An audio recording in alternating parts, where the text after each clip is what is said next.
I'm feeling really breathless right now. Breathless. I think it's because of how tight this shirt is. I'm not leading into something. I'm just actually like taking a lot of deep breaths. Okay. Like when I watched, like when I watched the movie Breathless by Jean-Luc Godard. Yeah. Or wait, Or is it like when Truffaut? I see him from across the room and he's got those deep brown eyes. And he Oh, looks like he's baby. trying to grip my shoulders from afar to bring me in close to whisper sweet nothings in my ear. We talk about that Utah Jazz bear? I honestly thought it was gonna be something weird, like like actually a weird creature, like what is it? The Oh, like the Philly Philadelphia guy? fanatic. Yeah, the Philly fanatic. But this is just a fucked up looking bear. Like I love. Okay, so This is like a I found fursuit. I know that's I what found this. fursuits are, is just mascot suits, but this Yeah. looks like a fursuit. Well, it's yeah. So, in case you don't know, the Utah Jazz has a bear as the mascot, and like this past week, I stumbled across it as somebody who does not give a fuck about any sports, and I find this image, and like if you just see the first image on Google Images, if you type in Utah Jazz bear, just like if you look deeply into its eyes. It's so fucked up looking. It's I'm a gonna put it man's up in the eyes. video version. It's It's like a man's human eyes. man's eyes, but like the smile and like the lighting on the photo, it's like it looks like it wants to fucking like sexually Yeah. assault you. It's It like looks an like- upsetting photo. There's something about the framing that makes it look like the Dos Equis man. It's like if the Dos Equis man wanted to like kidnap It's like if the you Dos and traffic Equis you man across wasn't state charming. line. It's like it's like if the Dos Equis man wanted to Matt Gates you. Piece of shit. Yeah, man. Ugh. Yeah. Like, and every photo is like some photos are less upsetting, but the more face you get in the picture, the more creepy it is. Yeah. Oh, there's like a picture here of the bear with two children. Man, it looks like just a tall Ewok. Yeah. Yeah, it looks like a tall Ewok, except worse in every conceivable way. Yeah. Oh, they have fucking plushies of this guy with a terrifying face. Oh, part of me wants that. Oh, man, if we had like a fan base for this show, yeah, I would just be like, yo, fucking send me one of those. I really Send me don't. one of those to some. I really don't understand some like creators like merch they sell. Like Yeah. it's just like, oh, here's a plushie of like my profile picture, and it's like, who wants this? I don't know. People buy that shit. Yeah, they do. It like gets sold out, but it's like it's boring. Mm-hmm. Why can't everyone just be like Eddie Burback? I don't know, because Have you seen Eddie's? I don't want to pimp it out here, but have you seen his I new merch? barely watch this. No. It's just like it doesn't look like like merch for a specific YouTuber. It just looks like a nice like hoodie or shirt you would wear. Yeah, I like stuff like that. Back when Sugar Pine 7 wasn't dead, they had a lot of great merch, and I have a few pieces of clothing from Yeah. them. I think they're the worst piece they had. Like they had really good ones, and like the little logo was like nice. Yeah. I didn't have a problem with it. I think the only problem I had with the one is they had that like red flannel that had it on like the chest pocket, but then Yeah, on the with back the it said big- like the Sugar big- Pine 7. Yeah, thing on the back.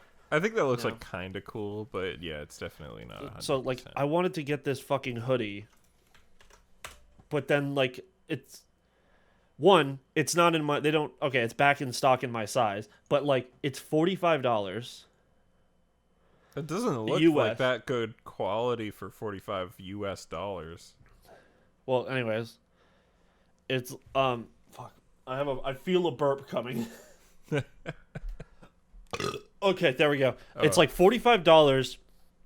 Shipping is not free no matter how much you spend, so it's like an That's extra lame. 15, and it's all in US. So I'm like, do I really want to spend like $80 to $90 on one hoodie? No. No, yeah, that sucks.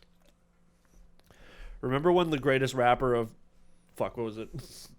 What? 2012 Macklemore put out Thrift Shop, and he made Yeah. fun of people for spending $50 on a t-shirt, and then like Yeah. 5 years later it's like, wow, you spent less than $50 on a t-shirt? What are you, poor? Well, he was already making fun of people for doing that, and that's a thing people have always done. Yeah. That's why some schools have uniforms. Yeah, but like, I think with kids, it's like actually just being a dick. But like, I remember when Chris worked at West 49. Yeah. He like would him and George and like Emily would like make fun of like hype beasts and shit. Like people coming in all the time, be like, "Hey, you got Supreme. Hey, you got Champion. You got that other one I don't know about."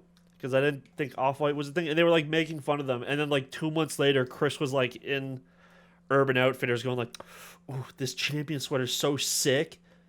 But it was Yeah. like $100, and all it was the classic black Champion sweater with like the small logo on the tit. And I'm like, you really want to drop like $100 on that? Yeah, man, that's right. What you should be doing is using fast fashion, like us. A definitely You should be wearing. okay You should either thing. be wearing plain shirts or band shirts / video game shirts. And if you were wearing yeah. anything else, get the fuck out of here. Or I will say button ups with cool patterns. Yeah, flannels are allowed. Yeah, flannels. I'm saying like I A have short like sleeve that button up. button up. Yeah, short sleeve button up with the popsicles on it. I like to Yeah. wear. I'm gonna buy a bunch of more of those in short and long sleeves, like of like just button ups that like have shit on them because like it's technically a dress shirt. What is this? And I'm gonna start working somewhere, and then like it's like, oh, you're skating around a dress code. Because god damn it, I didn't wear a tie at school for 12 years of my life to fucking ever wear another tie ever again. Yeah. Which I think made me learn the wrong thing. I'm on fucking Macklemore's Wikipedia page trying to figure out like the year where everyone realized reward shows were bullshit because the heist beat out like Kendrick Lamar. Yeah, that was I think probably 2014 or 2015. Yeah, but like I just realized the reason why I'm like seeing all these songs, I'm like I don't fucking know any of these, and I listened to that album a lot, and like it's because that album's not by Macklemore. It's by Macklemore and Ryan Lewis. Yeah.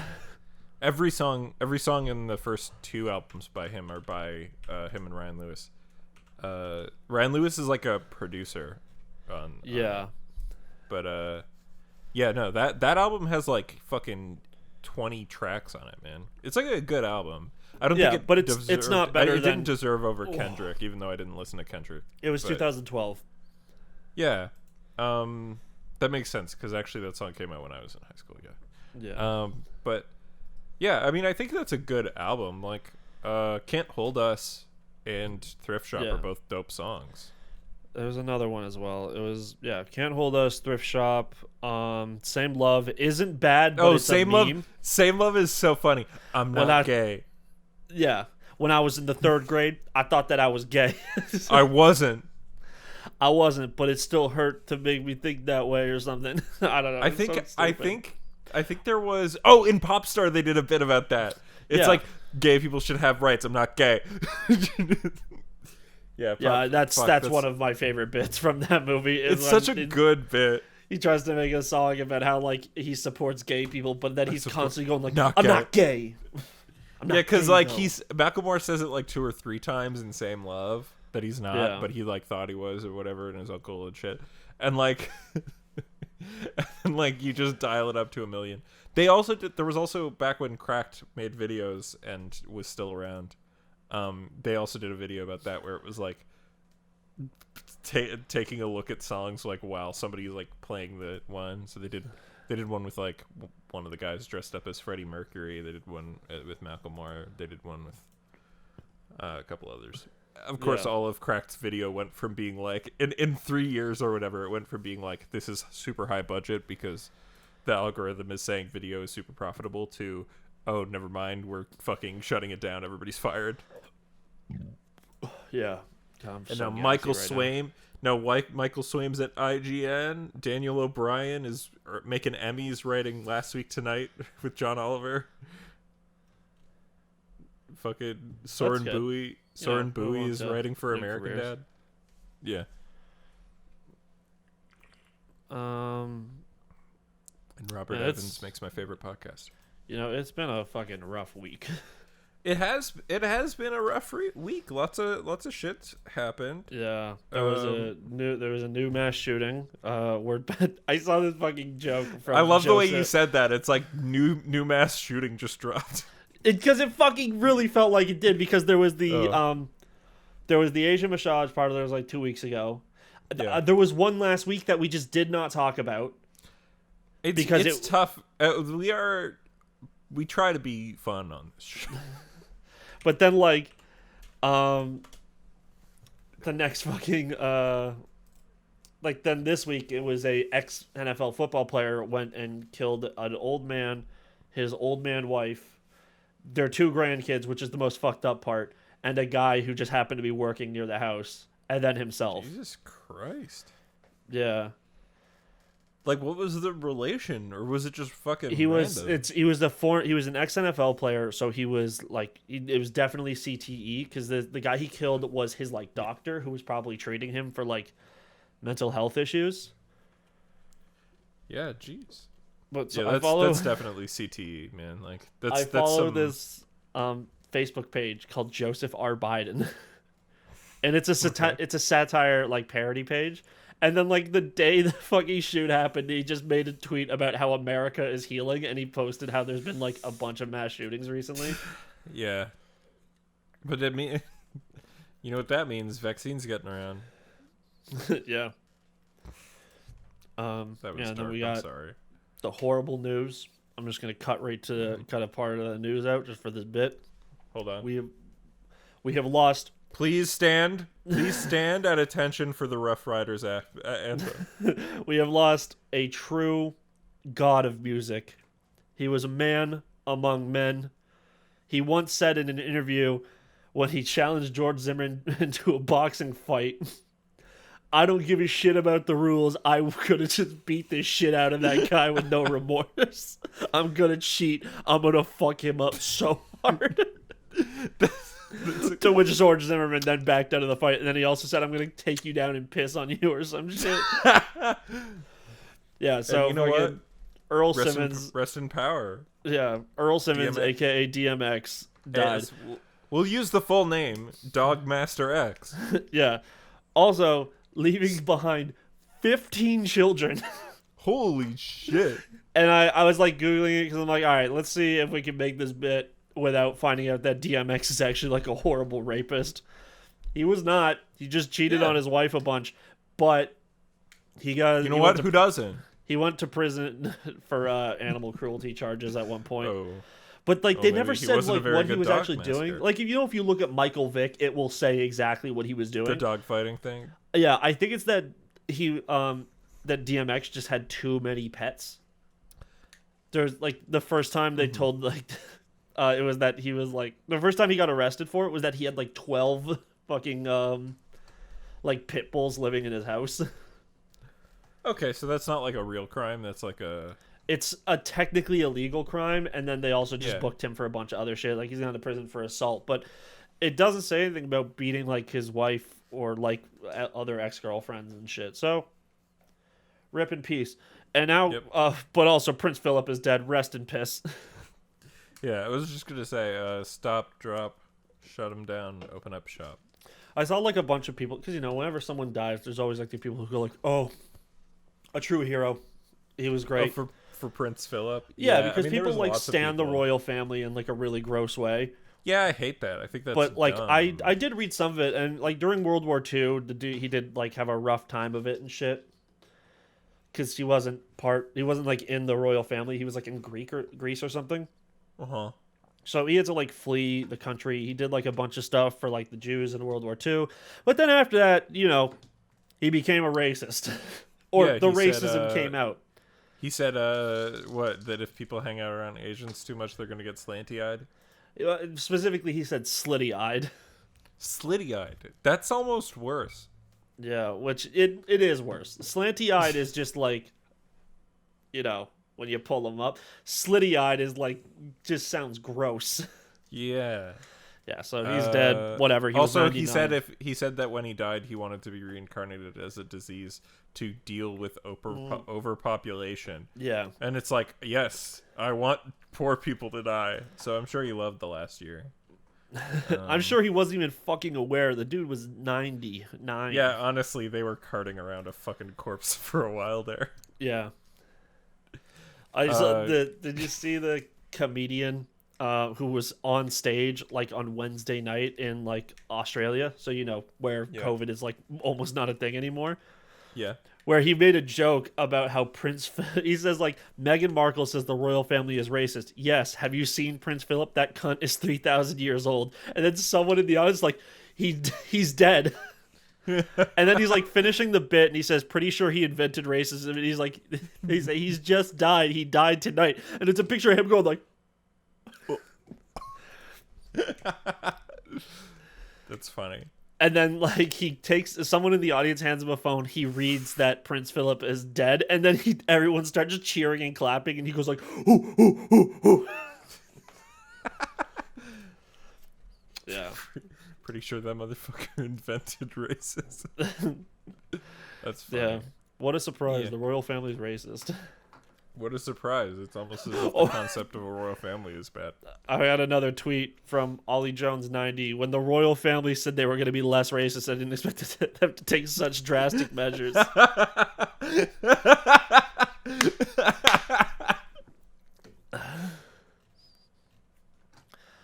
Hey, did we even say what we're doing here? Oh, we're only 17 minutes in. That's not. Was this that just bad. the longest cold open? I think we've had worse cold opens. Hey, everybody! Welcome to the Media Hole Podcast. This is a weekly podcast in which we talk about news, entertainment, comedy, television, movies, pop culture, nerd culture, some other thing. We're here on whatever audio platform you're listening on, and of course there's a video version on YouTube where you can see our lovely faces and hand movements, and so you can see how long I was doing the salute for DMX earlier, which was a really long time because I didn't realize how long Ian was going to talk. Yeah. Yeah. That's how it is. That's how it is. You get extra bit. Think about it this way. It's like a free Patreon reward. Like, there's bits that you wouldn't get in this version because you can see the fact that I keep forgetting to not cross my legs up so you can see my bare feet. That's a bit. That's a funny bit. You can check for that. I saw this fucking clip on TikTok of like this guy, this like female streamer like sitting on like her counter, and she was like hiding her feet, and then to get off the counter she had to like spin around, and she's like grabs something to cover her feet. She's like, "You don't get the free show." But then when she like goes to take her feet off, some guy catches. You can see like a bit of like you could fully see like her. There's foot like all one arched, and there's like a guy going like enhance. Jesus fucking Christ. Yeah. Feet people are, I don't know, like, part of me wants to respect it just out of like pure I'm not here to shame people, but also like go get yours, you know what I mean? What? But also part of me doesn't because they're so feet. fucking they're so fucking weird about it, you know?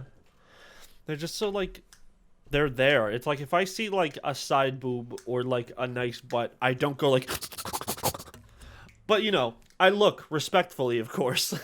Yes. Like you don't fucking have but then you have like these feet people who are just like, "Darling, show me your feet, please. Let me see the fucking arches of your toes. Yeah. I wish I could get in between the legs of the actual toe fingies and just like give them a good old licky or maybe a sniff if she's not into the licks." I wanna get a taste of that foot gabagool. We were pissing off Anthony because we kept making fucking a cooking a meatball things, but we kept replacing it with meatball. Where we were like, "I cooking a spaghetti." Yeah. I'm making a steak. Is Anthony Italian? I'm assuming. Yes. Yeah. His last name is very Italian. Oh, Yeah. Anthony very Italian. Yeah. Oh shit! I doxed him. Fuck. But he yeah. Do you do Fuck. gabagool bits? Because I like gabagool. We don't really do gabagool bits. It's mostly just, "Oh, I cooking a meatball." Gabagool. Gabagool feels so fun to say. It's so funny. So I very recently learned. So in Sopranos, of course, they're always talking about gabagool. Yeah. But apparently that's like the reason why they say it like that is that's a New Jersey Italian accent, and they're saying capicola. Oh, really? Yeah, which is like a thing everybody knows. So I'm like, what? Gabagool has been capicola the whole time? Oh man, I don't even know that's what how capicola is. It's like a thing. I don't know. I think it's got meat. It's a pork cut made from dry Yeah, cured muscle running from the neck to the fourth or fifth rib of the pork shoulder or neck. It is a whole muscle salumi. Hey, give me some capicola. Gabagool so good. Gabagool. Yeah. Yeah. I love that. I love how it's like we've like I love the exponentiality of accents sometimes like Cajun is such a weird fucking thing that exists. Yeah. Like I'm not shitting on Cajun. I think it's a cool accent. But it's like literally obviously the word Cajun comes from either Acadian or Canadian depending on who you ask. But it's literally they were people who were like in Acadia here that like came from France originally, and then they wound up in Louisiana. Yeah. From Acadia, and that's like where Cajun comes from, and it's like such a cool fucking vibe. Yeah. And it led to one of the best X-Men. Gambit's Cajun. Yes, but you know, it took white. you. I could see in your eyes. You were like, I don't what X-Men is Cajun, and you don't get to be like, no, I didn't think that. I knew that, but I just doesn't come to my mind because Gambit sucks. Gambit's awesome. Gambit's a punk bitch. Nah, and he dates Rogue, and they're great together. Gross. What do you mean gross? Why is Gambit white? You can't just ask why someone's white, dude. Yeah, but actually, I'm sure like, aren't there white Cajun people? yeah, but it's like an accent that's like, since it's like from Louisiana and like southern Louisiana stuff is like associated with like black culture a little more. I'm sure there would be people who have an issue. Like there was this guy on Wouldn't Cajun, yeah, because Cajun people are obviously like originally white.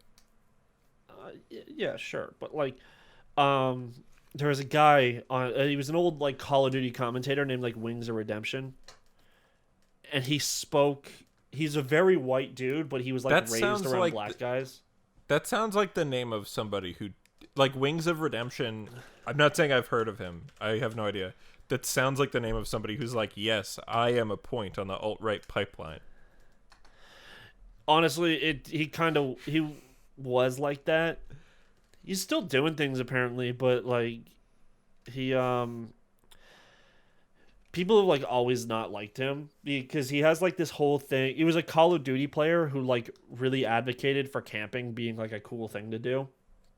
And he just kind of was like super annoying. And so, but he had a way of talking that annoyed a lot of people because he was on. There's this other old like YouTuber from.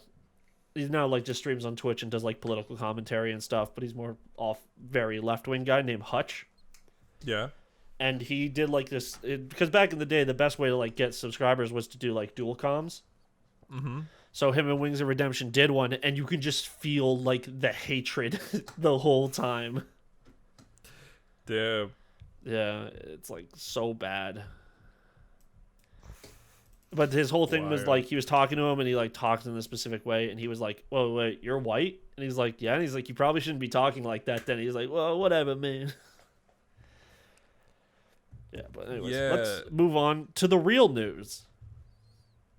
Oh man, I feel like I just googled this guy and I'm looking at his Wikitubia, and I feel like I've heard of this man. Did you ever watch Machinima back in the day? No, I didn't. Okay, because he was a guy. He was like a partner on Machinima before they like separated into Machinima Respawn. Mm-hmm. Wow, I can't believe this fucking podcast is still going on. He was on a podcast for a long time called Painkiller Already, and it was about like a lot of like it was about Call of Duty, it was like Call of Duty boys, but then it became like, you know, as all podcasts have to do, is move on to being like a bigger thing, but it had like this guy Woody's gamer tag, who surprisingly is still going. I thought this dude would have like dropped off by now. He's got 1.2 million subscribers. I just haven't seen him in a long time. But one of the dudes on the show was FPS Russia, and do you know who that guy is? Oh, sounds familiar. He was the dude from Georgia who would like shoot weapons in like his backyard. Oh shit! Yeah, And yeah. he got arrested and sent to prison for having like illegal firearms. Oh, that's a fucking terrible thing to do. He was like a normal dude. It was just that he broke the law. That's dumb as hell. Yeah. So yeah, I'm surprised this is still going on. But let's Yep. stop talking about Let's YouTubers. stop talking about other people's worst podcasts, which is pretty much every podcast. Yeah. Uh, So let's talk about the news. and if we really want to talk about gaming news, let's start up with this. Is a Deathloop got delayed again? Fuck. It's fine. Yeah, I'd rather have that game come out and be good. me too. I would love for them to have crossplay because I know you're gonna play that game on PC, but I still want to fucking grief your ass, Dark Souls style. It would be cool for the game to have crossplay, because then also when like inevitably the like games like that start to die, it's like you won't get the true experience if you're playing by yourself. Like Dark Souls is a pretty easy game at like when you know how to go through it. The hard part is when some asshole invades you who's like a dickhead. Yeah, and I'd love to do that to you, and also for you to do that to me, because I think that would be funny.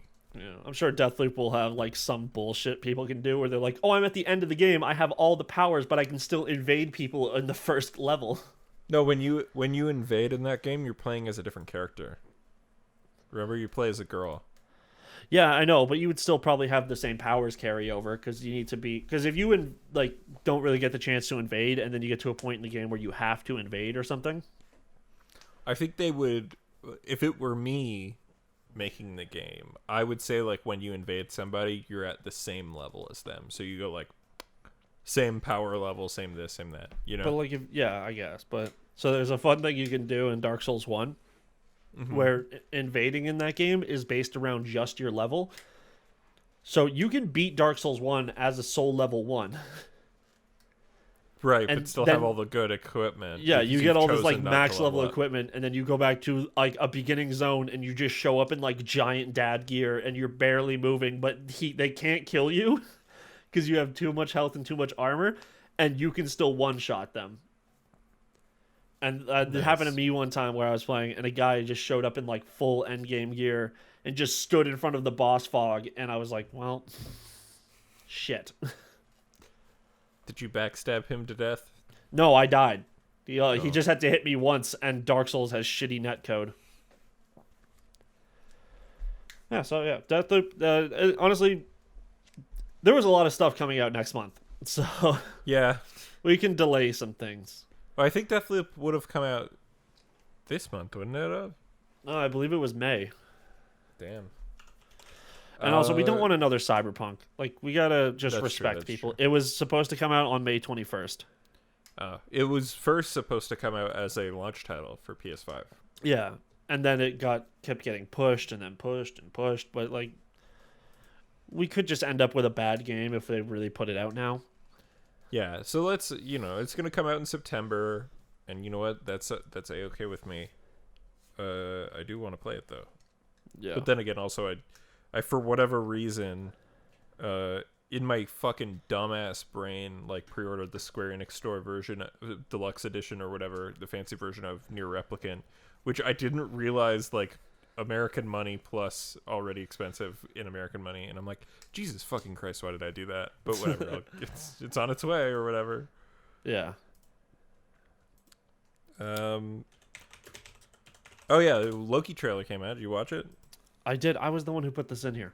Yeah, but I watched it. I just didn't put it in there. Oh, okay. Yeah, so it came out. How did you feel about this trailer? It looks good. I think this one tried to, like, showcase, like, characters a bit more and, like, show a little bit more funnies. Yeah, it's like, I get, like, the first trailer is literally just Loki, and, like, there's one or two shots of fucking Owen Wilson, and you don't get a feel for who he is. Yeah, this trailer is gives you like more of him. He's there, and you just have like in the first trailer, he like shows up, and you go like, "Is that Owen Wilson?" Yeah. Damn. Yeah, but now he talks more, and he's like, for some reason, it's just. Oh well, I guess since he's like a time cop, he knows everything. Oh shit. He's Mobius M. Mobius. I don't know who that is. It's a character from the TVA from the comics, who has a funny name. I'm looking it up. Oh yeah, but like he looks like he knows. Like he looks fun. The game the show looks fun. This guy has a big ass forehead. He got that big brain. Yep.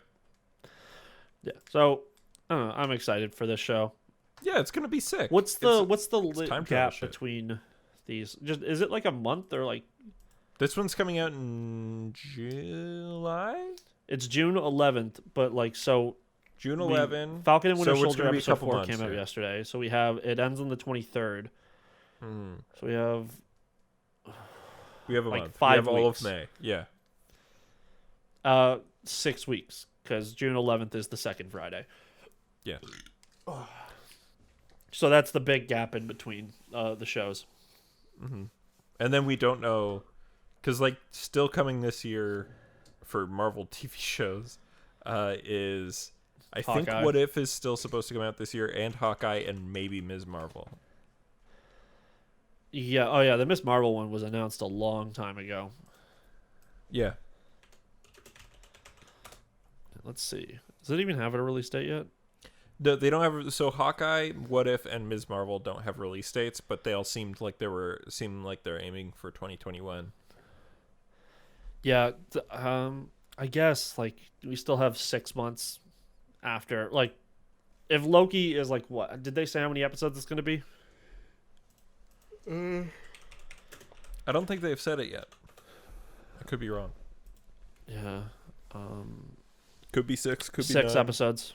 6 Yeah. makes well, sense. It's fucking probably Christ. going to be pretty. Loki is scheduled to premiere on June 11th, 2021, and will consist of 6 episodes. It will be part of Phase 4 of the MCU. A second season is in development. Yeah. Yeah. It's the only one of these that I think will ever get a second season. Yeah. Falcon and Winter Soldier could have like a movie after, but like Well, the movie's going to be Captain America 4. yeah, and it will star It'll star some asshole. Anthony Mackie as Anthony Captain Mackie. America. Yeah.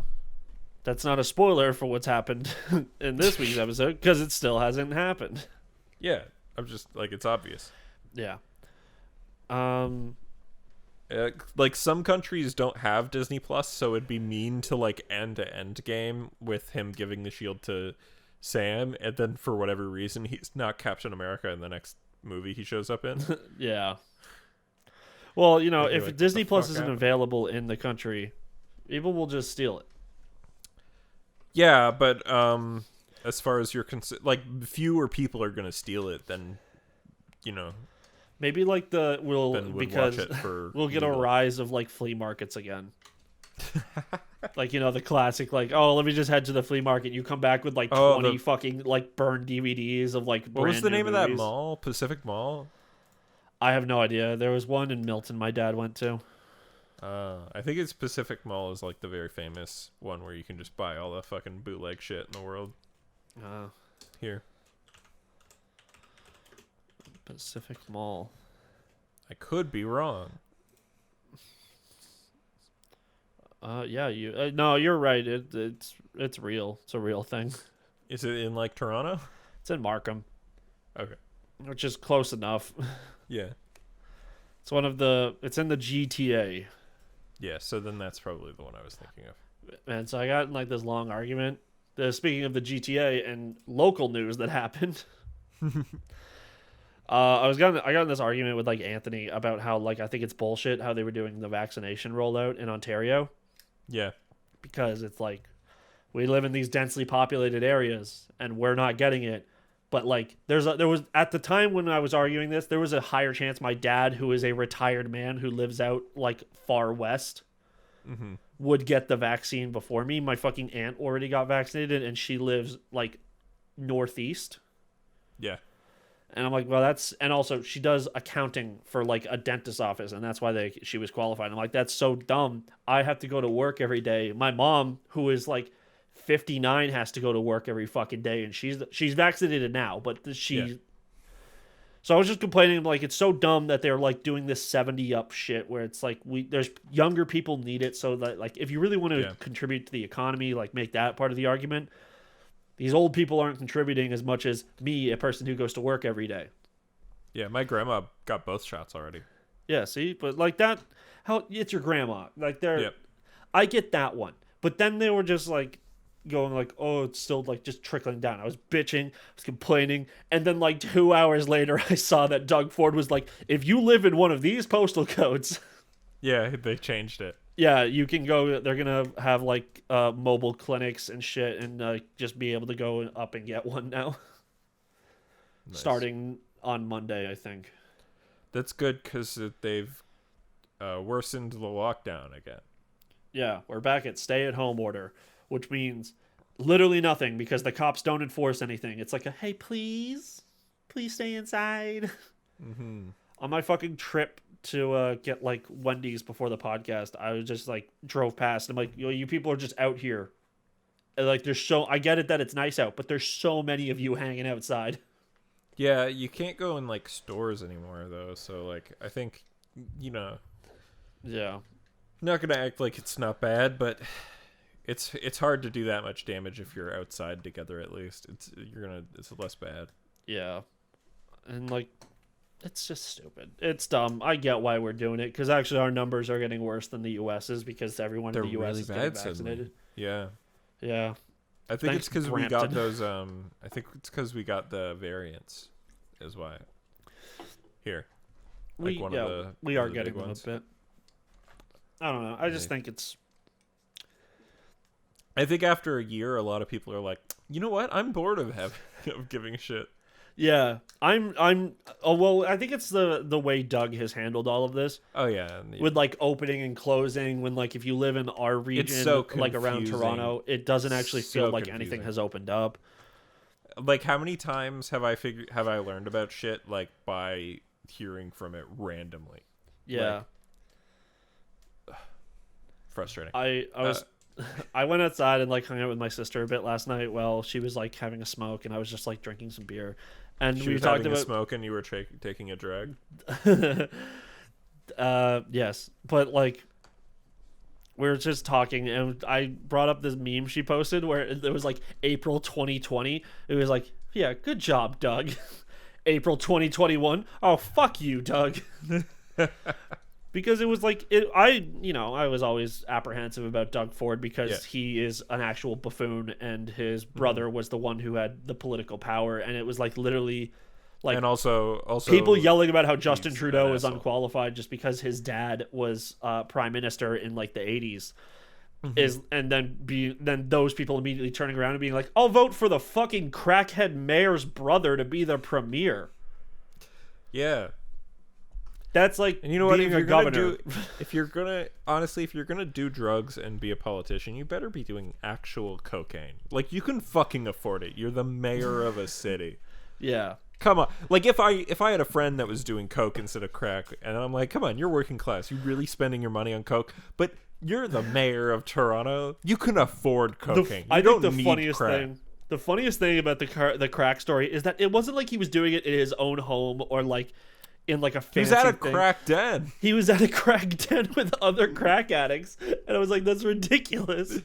That's so funny. Yeah, but the Doug Ford in April 2020 was like, "No, we're fully shutting everything down. You can only go grocery shopping, and you have to wear a mask. There is a mask mandate. You will be arrested or fined."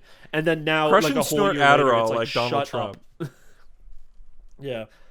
Not you. I said shut up as you started No. to talk over Yeah, I me, was and just it gonna made it say- sound like I was like, "Fuck, let me finish." But I will yeah. repeat my joke because you were talking. But Crush I just Adderall said- and snort it like Donald Trump. Yeah.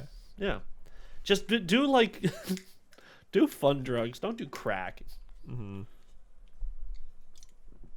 Don't do a drug created by the CIA to destroy black communities. Yeah.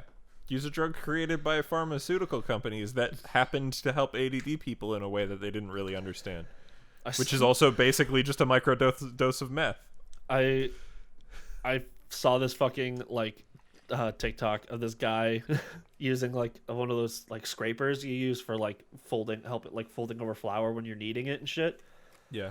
Like, dude, and he just like he like without thinking he just like chops it up into lines and then like scoops a bit in his finger and does this, like to see if it's good, and then he just goes because he just put flour on his fucking gums. That's funny. Yeah. But yeah, I don't get how COVID's that bad. tells you that a thing is cocaine. It tells you how I had someone explain this to me a long time ago. It helps you to find out how pure it is because it pretty much like by putting it on your gums, if your teeth go numb, like it feels like your teeth aren't there anymore, sort of shit, it means that it's good because it got absorbed that quickly. Oh. Yeah, it helps you tell if it's like genuine. So what was the fucking joke? So are they from, basically just actually getting high? No, it's not getting high because it has to go through like you have to ingest it differently. Just putting it on your gums just allows you. It doesn't get you high, but it lets you feel it that it's real. You never watched Brooklyn Nine-Nine, right? I did watch the first few seasons. Did you see the I think it's in a later season where Adrian Pimento, which is fucking Jason Mantzoukas' character, tries to teach them how to do drugs but fake. Like not do like fake doing it, and he keeps accidentally doing it and just does a lot of blow in front of them. He's funny. like, sorry, I took it for real this time. Let me do it again. And then he just keeps doing lines of coke in front of them. As you know, like with Jason Mantzoukas' energy, it's just so funny. Yeah, he's great. Do you know what also has a hilarious energy? What? The new software by Intel. They've recently announced called Bleep, which is meant to censor gamer moments. And there's a photo here that I think I will throw in the video if I can find it. There are sliders. You posted it. You posted it in the podcast topics. Oh yeah, I guess I just re-downloaded. I think I posted it from my phone. Like, I need to get it onto my computer. But yeah, misogyny slider. They go from none to some to most to all. Oh! I didn't even read the sliders. Yeah, and then name calling, racism and xenophobia, sexually explicit language, swearing, and they all N-word. have those options. On. And then N-word on or off. It's so funny, dude. Here's the thing. I get it that sometimes you need actual, like you need communication. You can't just mute the other person.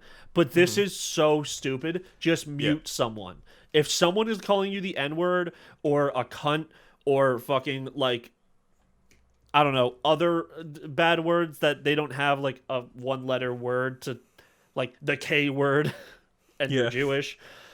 Or putting filthy in front of whatever you are. Here's my just question. Mute them. Just mute them. If you set racism and xenophobia to all, but the N-word off, what happens? Yeah, can it tell? Yeah. Like, would it know? Like if you're like, well, don't censor the N-word, but censor all racism. Yeah, like, or is it just gonna let them all go through? I have black friends, and that's who I'm playing with, and they're gonna say the N-word, so I need to tell when they're talking. But would it know? Or are they saying that the N-word is a special kind of racism? That it doesn't count? No, it's different. It's a completely different thing. Saying the N-word is not being racist, confirmed by Intel. Yeah, I don't know. I don't like to be like one of those guys who's just like, oh, snowflakes can't handle anything. And I never am. But just here's my question. You need some negativity in your life. Here's my thing. Why be in game chat? Yeah, actually, fucking Apex Legends is like the first game to have like a proper ping system. Literally, when you join a team game without your friends, you can just press F and it mutes the entire game, like the entire squad. Yeah. Like you can I just press it. I don't give them a chance. Yeah, you don't need to be in game chat. You should if you're playing with your pals, be in Discord. You're on Discord, yeah. Yep, or whatever else you want to use, or a private party if you're on PlayStation or whatever, right? Yeah, or Xbox Live parties and shit. There's like so many ways. You don't have to go into game chat, so this is just pointless.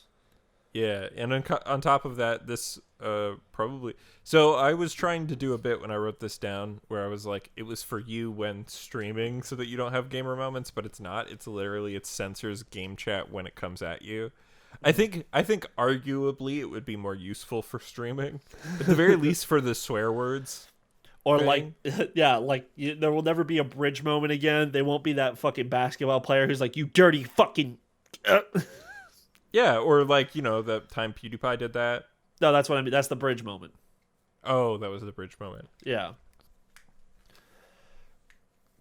So, like, there've been a bunch of people who like, or you're a VTuber, you're playing GTA 5. Yeah. Yeah. I watched this fucking video from this like Smash player. That's just like when your friend, like when you try to show your friend like VTubers, and he showed, Miko, not Code Miko, like Sakura Miko, where she was like, she hears the N-word in that scene and then just says it like repeats it back. And then he's like, let me show you Rusha instead. And then she also does it, but says it a lot more. Like it's a fun word to say. Yeah, I saw a compilation of it. And it's they like, just don't know. Yeah, they don't know. I don't think it's funny because they don't know. It's I don't know. Yeah. Yeah, man. This is stupid, and watch it take like 80% CPU. Yeah, it would be some dumbass or like be like you can only kind of like the Nvidia fucking like sound cancellation thing they're doing where like it makes it like takes out background noise and pretty much only isolates it so only your voice comes through. Yeah. But you can only use it if you have like a 2080 Ti because it needs the processing power from the thing and they won't program it to work with your processor. I feel like Intel would be like, you need an i7 or an i9. Nothing else will work. If you have an i5, even a newer generation one, it can't handle it or some bullshit. Mm-hmm. Yeah. And again, I bet you it's like super because it uses AI because it's live, so it's like it's hearing game chat and is trying to guess. It's fucking Minority Reporting. Yeah. It's like the way this person is talking. Are they gonna slur? I'm also sure this is one of those things where like if you read deep into it, it's like also we will just like track and consume and like take like ad data from like how you speak to people. Oh yeah, almost certainly. Because it's a free software to use, so that's what they always do. Did they announce that it was free? I thought it was paid. I think you would just say it's free. Like, you'd be such a fucking little loser if you actually paid for this. I think honestly, the only thing that this would be good for is if it worked for you streaming out, which I don't think it does. In which case, and I'm not saying like, prevent people from saying racist shit. I love it when people get canceled for saying racist shit live on stream. I'm saying if you're streaming but you're sponsored or whatever and you can't swear or you're doing a family-friendly stream, having that on to be able to block both yourself and game chat if you have, or like people you're playing with on Discord or whatever in case they accidentally swear, that would be useful. Yeah. And also, I guess like if you're a child, and your parents put this on your computer for you so you can play game chat. But also, kids aren't playing fucking PC. Kids don't have PCs that run this shit. No, they do. There's a lot of kids who do now because of like Fortnite. I know more kids play PC now than ever did before, but also like most kids are playing on console. Yeah, oh man, the worst thing I ever saw was back when the 1080 was like the most expensive graphics card. It was like a kid sitting in front of this like cool fucking like this like giant dual monitors with like this crazy like RGB lighting computer, like had like proper, everything was so sick. And then he's holding like two 1080 Ti's, like, and like he's gonna put both of them in, and it's like to play Minecraft. I'm like, fuck you. Fuck that kid. Yeah. Fuck his rich parents. Because it was a child. It wasn't like a teen, like a dude who was like 16 who was like, I worked up all my money just to buy this. It was like a 10-year-old. Damn. Yeah. That kid's saying racist things on Roblox now. As one does. Yeah. So we agree that this software is stupid. Mm-hmm. You know what else is stupid? Remaking a game that doesn't need it. Remaking a game after it's only been out for 5 years. Because this project started in 2018. Oh, I was gonna say. I was like, The Last of Us came out in 2013, my guy. I remember. Yeah, but they now they had the studio. Okay, so this is the actual news. Yeah, Naughty Dog and another studio are working on a remake of The Last of Us 1, a game Not that initially. truly does not need it. It was a different studio initially, and now it's Naughty Dog. In 2018, it was a different studio. They pitched the idea of remaking a game that could actually use a remake. It's not old enough to deserve one, but it was Uncharted 1. I think the remaster kind of fixes most of the problem with like the shooting and the frame rate. Like I don't think it needs a remake. The Last of Us is so fresh and it controls just fine. There is no reason to remake this game. The only reason I would say is you would only ever need to remake a game is to do an overhaul on the control system. That's it. Graphics is not a reason. Like, you don't need to remake a game if it's like 5 years old. If you wanted to do like an overhaul of everything, like from story to whatever, right? Like, but if your game is like Resident 20 Evil years 2, old, or Final Fantasy 7, but that's not even a remake. That's more of like the point of it is that it's a reimagining. Yeah, but it's also a zoom in. Or fucking Yakuza. Yeah, Yakuza 1 and 2. Where because the camera is a fixed camera in that. Like, that's really... If the graphics were the same, but it controlled slightly... If it was just in a different camera angle, it'd work fine. Like, then it would just need a remaster like 3 did, right? Like, yeah. 3's not a great game, but, like, it's, doing more than a remaster to it doesn't seem super necessary. Yeah. 3 feels like it needs a remaster because it's such a fresh take on, like, it's the modern version of the controls, but it's the actual first time. And since you have to play like Yakuza 0, 1, and 2, Yakuza 0 and then Kiwami 1 and 2 are like, Yakuza 0 is the pinnacle of that engine's combat. Yeah. Yakuza 1 is like also the same. It's just not, it's like slightly worse, but still very good. Mm-hmm. But then Kiwami 2 is in a complete new engine. It is the second game using that engine, and it's like more perfected version of the combat. Yeah, it's arguably like it's like it's the second best game in the Dragon engine. Yeah. Okay, 1 second. It's now the third because Like a Dragon exists. Yeah. But at the time, it was like Judgment. At the time, it was the best. At the time, it was the best one. Judgment, Kiwami 2. Judgment, yeah. 6, and then now Like a Dragon's up top. So, yeah, it's you. But then after that, it's like, oh, now hop back into Yakuza 3, a game made in 2008, and it really feels like it. Yeah. But yeah, like, some games need remakes. Some games, it's nice to have one. Like, like the SpongeBob and Ratchet and Clank 1 remakes, like, don't necessarily need to be remakes or anything, but the Ratchet and Clank was them trying to remake the game and make it more like... That's because they wanted to change the story to be the same as the movie that you forgot existed until I just mentioned it. No, I always remember that it existed. I just remember that if you play the game, it's the same as the movie, and they actually just take scenes from the movie and put it in the game, so it's actually better to play the game. But it's too bad that movie wasn't very good. Yeah, because they were going to do a Sly Cooper movie or TV show, and now they fucking never will, and it sucks. But speaking of Sly Cooper, yeah, there's better things to remake now. Like, you don't even need to remake those games; you could just remaster. You don't, but a reboot of the series, like bringing it into like the modern. Because when was the last like Sly Cooper game? Wasn't it at the beginning of the PS3? There was that shit. No, it was at the end of the PS3. Shit, Sly 4, because they didn't get Sucker Punch to do it. Well, like, that's not the only reason, but also like Sly 1 through 3 is like a perfect trilogy telling like a good overarching story and character arcs, and 4 just kind of botches it. Yeah, so fucking you could remake Sly 1 because Sly 1 came out in 2002. Mm-hmm. You could use it as a reboot of the franchise.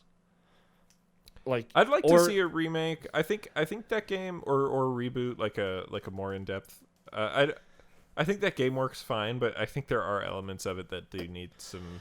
patching up, especially just if you has wanted some to change slightly it to be aged more controls. like Sly 2. Like the early 2000s, we had some games that controlled pretty well, but they still are like not as tight and as good as like modern controls. Yeah, I think, like, honestly, I think, I don't know if you've played the old Sly Coopers or if you just listened to me I gush played them about when I was really young, and I didn't really like them that much because I Mm. was impatient. Oh, okay, because, like, Sly 1, like, it does need, like, it is slightly different from 2 and 3, because 2 and 3 have, like, health bars and a run button and, like, open area hub sections, and Sly 1 doesn't really. Sly 1's kind of closer to the, like, Banjo-Kazooie Mario 64 style. And you go through a level, like, only once, really, and then you can do it again for time trials. Whereas, like, 2 and 3 are kind of more, take a little bit of GTA inspiration to be a little bit more open. Yeah. But yeah, I mean, I'd love to see the remaster or a better remaster of those 3 games. Yeah, or, like, I just think it would be better, because Naughty Dog clearly doesn't care to like hold on to all their IPs anymore, since they gave up Crash Bandicoot. And Jack. Let's properly give it up to someone and let them just fucking make a new Jack series. I just feel like, again, like, Jack's story is done, No, I know, but that's what I'm saying, is it's been so long, and there's since Sony. Oh, just do remakes. Yeah. Yeah. Do a new twist. Like, don't make Jak and Daxter like another platformer. Just make it like a new Jak and Daxter game. Would you rather have, like, a Jack 4 that tries to continue off with, like, all of the stuff from 2 and 3 and X? I don't know, because I don't remember how Jak 3 actually ends. I should play them again. Yeah, I did when... What game? Oh, the Uncharted The Lost Legacy randomly came with Jak 1. Download. Yeah. I have like the Jak and Daxter collection, and I bought it on my PS4, and it's like a PS3 game, but it worked on PS4. Ran like shit. Oh, is that like the PS Now one? No, it was a proper download one, but it just like it felt the like PS2 on emulated PS4 one. games. The Yeah. PS2 on PS4 version. Yeah. That sucks when they phone it in and do PS2 on PS4 shit, because that emulator's like only okay. It really makes me feel like, why don't I just go and download PSX and fucking like play it on my computer, because I can actually like make it run properly on my computer, where I can't do anything if it starts to run poorly on PlayStation 4. Yeah, PCSX2 is a great emulator. It's Yeah. like not quite as good as Dolphin, which is like the best emulator ever made. But but it's like, quite what good. the fuck is up with the guy who like there's a guy at Sony. He's like the CEO or something, or the president. Jim It's just Ryan. Like, yeah, why would we make new games? Why would we care about porting forward old games? They're old now. No one wants them. Anyways, let's remake The Last of Us 1. Yep. Well, The Last of Us 1 is good. No, but this is obviously... So they're remaking The Last of Us 1, which is dumb and bad. And apparently they might do a remake of Uncharted 1, which is... And a new Uncharted, maybe. Which it doesn't need to exist. Honestly, these things are over, and all this does is continue to prove that, like, Naughty Dog doesn't know what the fuck to do anymore after Last of Us 2. Yeah. Because they're not going to make a 3. They're not. It's They like shouldn't. they shouldn't. And that now they're at a point where they're too scared to start a new IP because they've run out by overworking on these sequels that they've done. They've run out everybody that's like, Everyone who made those games great. Yeah, exactly. And again, I'm sure Last of Us 2 is pretty dang good. It got great reviews. I'm sure fucking like, isn't The Last of Us like Neil Druckmann's like baby? Yeah. Like, it's the thing he brought in. I'm sure he just wants to keep making The Last of Us stuff to be like, I'm the smart one. Uncharted 4 is the best Uncharted because I worked on it. It is a very good Uncharted. It's like the second best one. Yeah, and like, the you other can't one beat is the Uncharted one 2. that and he was a narrative developer on Uncharted 2. Yeah, he's not like, I just hate him, Yeah. but I don't dislike the games he makes. No, I think... Like, I don't like The Last of Us, but I understand that they're very good games and people like them. Yeah. I still haven't played the second one. When it's inevitably free on PS Plus, then I'll probably play it. Or they like release the PS Plus enhanced version, and then you just go to Chris and be like, "Can I just borrow the disc real quick?" Yeah. Yeah, I thought about when I when I'm laid off and I have like time. I think I'll go, and I think 2 games I want to play just so clear I can finish them and be like, I still don't like them, and it's Red Dead Redemption 2. Yeah. And The Last of Us 2. And I don't want to. I'm joking about like still hating them at the end because I do want to give them a fair shake. I think Red Dead Redemption 2 is good. I think it's just way too long. I just think I saw this tweet about like it's like a thread of like people going like media that everyone says is like top tier, but really it's just a safe pick. Mm-hmm. And it was like Red Dead Redemption 2 is like it's just a safe, like it's a well-made game, but it doesn't do anything unique and doesn't really try to like, you're not going to get tell you you're not going anything. to get a dissenting opinion from me. I think Red Dead Redemption 2, much like the first, I think they spin good yarns, but there's definitely better games with good stories out there, but you're going to want to venture to shit that's more indie and more niche to get that. You know what I think would be a cool concept to make? What? Because you know how cowboys were historically actually black men? Yeah, like a lot of them, like 1/3, I think, black. Let's make Blazing Saddles, but as serious. a video game. Yeah, so like let's make like a thing about like a town that's in the middle of nowhere, and like the people just don't care about it, and you just this black cowboy who like comes on through, and like maybe you're treated nicely, but they're still kind of like subtly racist to you. Because that's just cool. Of the time, and then at the end, and then you like protect them from a town, and then like the younger crowd, there's like maybe like an old man who's like the mayor who's like, "Ugh, gross, get that out of there," and then like the younger people in the town are just like, "No, this man can save us. Let's hire him to be the sheriff." And the game is about like building up and protecting the settlement. Yeah, like have it be like an actual Western where there's not a lot of actual violence, but a lot of just like seething like tension leading up to like a big bloodbath at the end of the game. But it's mostly going to be about managing the town and trying to do your best. Well, like that would be fucking cool. It still has to be a little like actiony because I would like it to be like an open world like game, kind of like Red Dead Redemption. Because I'm saying a alternative to a Red Dead Redemption game. See, my brain's like I don't want AAA. I want something kind of like Way of the Samurai.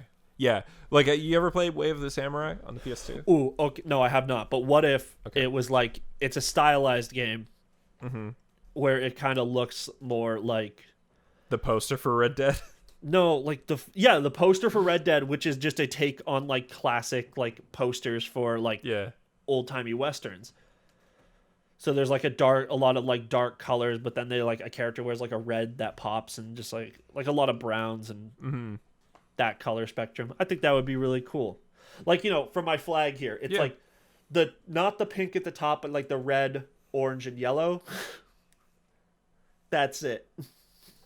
Video games that could use a remake: Sly Cooper, Jack and Daxter. Yeah. Ratchet and Clank is getting one, so that's fine. Another Infamous game would be cool. That'd be cool. I mean, like those just need remasters. Like it's a PS3 game. Like to remake a PS3 game is dumb. Yeah. But I would say do a remaster where you actually just like be like, hey, look, you can play Infamous 1 and 2 on your PS5. Yeah. And then package it for like $40 and then announce with that you're making a new Infamous game that has a new story. Yeah, I think Sucker Punch is kind of done with Infamous. Like I don't think there needs to be another one. Which sucks because it's a very cool franchise. Yeah, I think the problem is like the things with Infamous are superpowers, open world, and moral choice system, binary choice. Yeah. And I think binary choice system has become like old hat now. Yeah. So, and also, that's the whole thing with Infamous. So each Infamous game like ends with like Infamous doesn't like Infamous Second Son like contradict the ending of Infamous 2? Yes. So Infamous Second Son, it doesn't contradict it, but it's like the implication is that like the good ending happened, and then the thing that the good ending promised, like suddenly, it's like It's like you said no more mutants, and like it killed all the mutants in the world, but then new mutants kept being born. And it's like, okay, well, that's not cool. Yeah. But it was especially because it's like only been like 5 years, and it's like, oh, there's full adult superpowered people again. Like, okay, cool, fuck off. Yeah, so like Infamous only lasted for 4 or 5 years. Like Infamous 1 came out in 2009, and then Infamous 2 came out in 2011, and then Second Son and First Light came out in 2014, and that's it. Yeah. That's all of the Infamous games. And honestly, they only needed the first 2. Like Second Son's a cool game, but it's like in terms of writing, way worse. And it's by the same guy. I'm not here to talk shit on Nate Fox. Yeah, The same dude has written every game Sucker Punch has made, from Sly Cooper 1 to Ghost of Tsushima. All the same guy. Yeah. Like I guess that's what they did recently was Ghost of Tsushima. Yeah. I wonder if they're going to do a sequel great to it. franchises. Dude, yeah. Dude, Sly everything Cooper, they Infamous, touch, and I Ghost love. of Tsushima. Yeah. Yeah. Yeah, I don't think you need a sequel to Ghost of Tsushima. No. I think you could do, if they did another historical game, like let's just step on Assassin's Creed toes. Or maybe like another part I think that would be another annoying, part I think story Ghost in of Japan. Tsushima is already the middle finger to Assassin's Creed of like, everybody wanted you to do a game set like this, and here we did, and we did it fucking amazing. Also, they fun did games. They were like, oh, how do you unlock the entire map? Not by going to fucking do these towers. It's that you either travel around it or you go and clear every camp. Once you clear every camp, it will tell you all the stuff that you've missed. Yeah. Which realistically you would know. Mm-hmm. Yeah, so remake actual old games, not remake games that are remake Ghost of Tsushima. Yeah, I feel like I'm a hypocrite though about this. Yeah, because every week there's like a new news about remakes, and I'm like, oh, garbage. You shouldn't buy remakes. You shouldn't buy remasters. And then like Mass Effect Legendary Edition is about to come out, and I'm like, well, I don't have any problem with remasters if they're good. Like if they're good remasters where they did a good job or whatever, I have no problem. Mass Effect isn't playable on my PS4, but Mass Effect's great. And so of course you want that chance to play it again. And oh, they've improved the first one so that like which is a game I never played. Oh, maybe I'll check that shit out, right? Also including it's 3 games plus all their DLC except the multiplayer for the price of a full game. Mm-hmm. Yeah, but the Mass Effect 3 is so good despite the multiplayer, so, and it's been 9 years.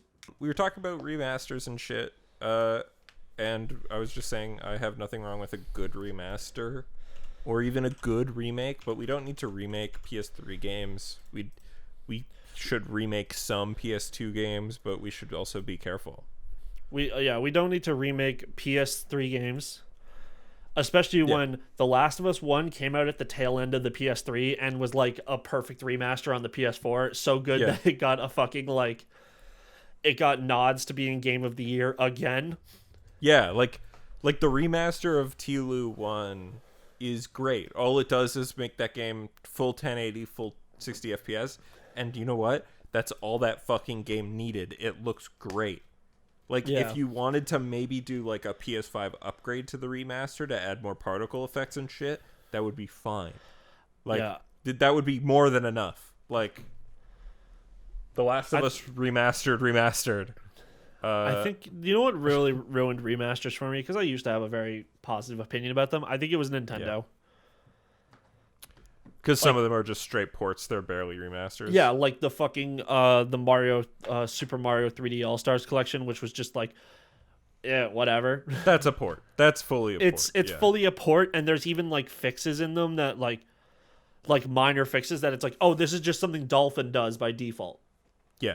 And then when they announced Skyward Sword like HD, I was like, oh, maybe it'll be like a rebuild on the level of like the Wind Waker rebuilds or the fucking like Twilight Princess ones. And then they showed it, and I'm like, it looks the same. It doesn't even. I get that like for a lot of people, the first time they played Skyward Sword was on the Wii. Yeah. But I played it on the Wii U, and the Wii U upscaled it a little bit, and it looked great. Yeah, I'm sure it's like a slight improvement over the Wii U version, but also they did do the controls and shit. But the But yeah. controls, like if you really hated them that much, you could also download the game via Dolphin, and you can set Wii motion things to being on the right stick. I've never played Wii games on Dolphin because I just am so not okay with like having to fucking calibrate the Wiimote. I think it's so hard. Yeah, I'm just saying, fuck like, that. the changes they've made for Skyward Sword are actually incredibly simple, and they're not that hard to do. I think Skyward Sword has, like, one of the, like, is probably the better Zelda in terms of, like, you know how fucking Breath of the Wild has, like, weapon degrading and the fucking stamina meter? Yeah. Skyward Sword had those first, except it was like your sword would never break, but your shield could break if it took too much hits, and it also had a parry function and shit. But you could earn the Unbreakable Hero's Shield. Yeah, the Hyrule Shield, the classic shield, since Ocarina of Time. Yeah. So, Which Ocarina of Time might as well be the first Zelda to most people. For a lot of people, it was their first Zelda. No, but I mean, like, as far as most people are concerned, none of them came before it. Yeah, there's people who go like, ew, 2D? Ew, Link to the Past, one of the best games. Yeah. Like, A game that Zeldas. still is a 10 out of 10, but Ocarina of Time is not. Link to the Past ages super well. That game's 2D gorgeous. games age a lot better than 3D games. Yeah. Yeah. FF6 versus FF7. Sure, I don't know. FF6, you can fucking suplex a train. Oh, okay, never mind. You're right. Yeah. Because there's a ghost train and there's a character who has an ability to do a suplex where, like, the sprite grabs the other sprite and, like, does a little animation. It's great. You can do it to the train. It's rad. And the fight in the battle screen is them, like, it's like the background scrolling and the main characters are running and there's the trains going on the tracks. Yeah. That's cool. I need to play 6. 6 also did like a lot of the like Magitech stuff, which is cool. Yeah. I'm getting gassy again. Fucking eat better, No. pussy. I don't know. I'll try to eat better this week. Oh, yeah. It's been a bad week for me. Talking about the bullshit that Sony's doing, the reason why they're doing that stuff is because they're trying to focus more on blockbusters, which is why they've that's why all those people from Japan studio are leaving. Yeah. They're like shuttering. They're not shuttering, but they're like really low, like giving less quality and less budget and less care to the Japan studio. And it's like, cool, okay, the creator of Gravity Rush has left Sony. Oh, the people behind Hot Shots are like not doing as much stuff at Sony. Yeah. The people behind Knack. Knack, baby! Yeah. Only Knack's funny actually junk pretty dummy fun. joke. You ever played Knack? It's actually pretty No, because it was a PS3 game and I didn't have a PS3. It was not a PS3 game. It was a PS4 launch title. What? I thought Yeah, Knack 2 Knack was. 1. No, Knack 2 came out in like 2018. Oh. Yeah, no, I just didn't ever play it. You probably have it if you had PS Plus for a while. I don't think I do. I think I might have missed that one. I think both games I have via PS Plus. Yeah. But they're actually pretty fun. They're fun little action games. Mm-hmm. You can do an aura.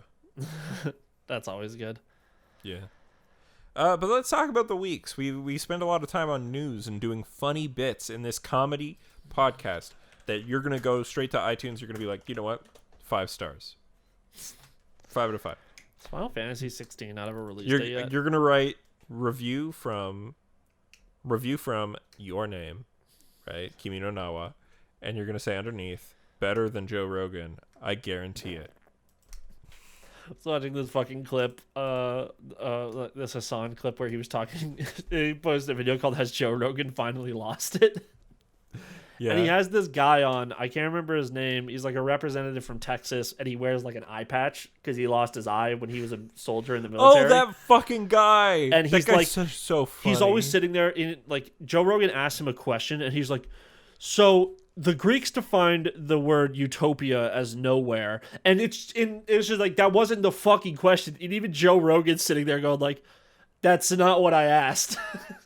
That guy's such a dipshit. And he He's goes like, a "Oh, cartoon. classical liberalism as opposed to like these new liberals," and I'm like, "Just say neoliberal, which you are fucking being right now." I hate the classical liberal people because it's like, why are you lying? Like, it's Jordan Peterson popularized that, but it's just a fucking factual lie. They're like, I'm not conservative, I'm not right wing, I don't believe in conservative, I'm a classical liberal. And it's But like, anyways, you're I a think bullshitter. Anyways, I'm just gonna say some libertarian bullshit. Yeah. Don't get me started on libertarianism because they stole, like, it's basic. Libertarianism is basically anarcho-capitalism, which is, but like they've called themselves libertarians, which is actual left-wing anarchists historically. Yeah, but they've and stolen also, the name. Like libertarians will be like, "Hey, I think these COVID passports are an infringement of our rights, but normal passports, that's totally fine. Also, we should have constant borders." The funniest shit at libertarianism is the Libertarian Party meeting. Have you ever seen that video? What? It's like the video? meeting of the heads of the Libertarian Party in the U.S., where it's like, so what are your thoughts on driver's licenses? It's like, driver's license? What's next? Am I gonna need a license to make toast in my own damn toaster? Woo! Woo! Yeah. I mean, I'd like to see if somebody could pass like a minimal amount of boo. This is the fucking best video.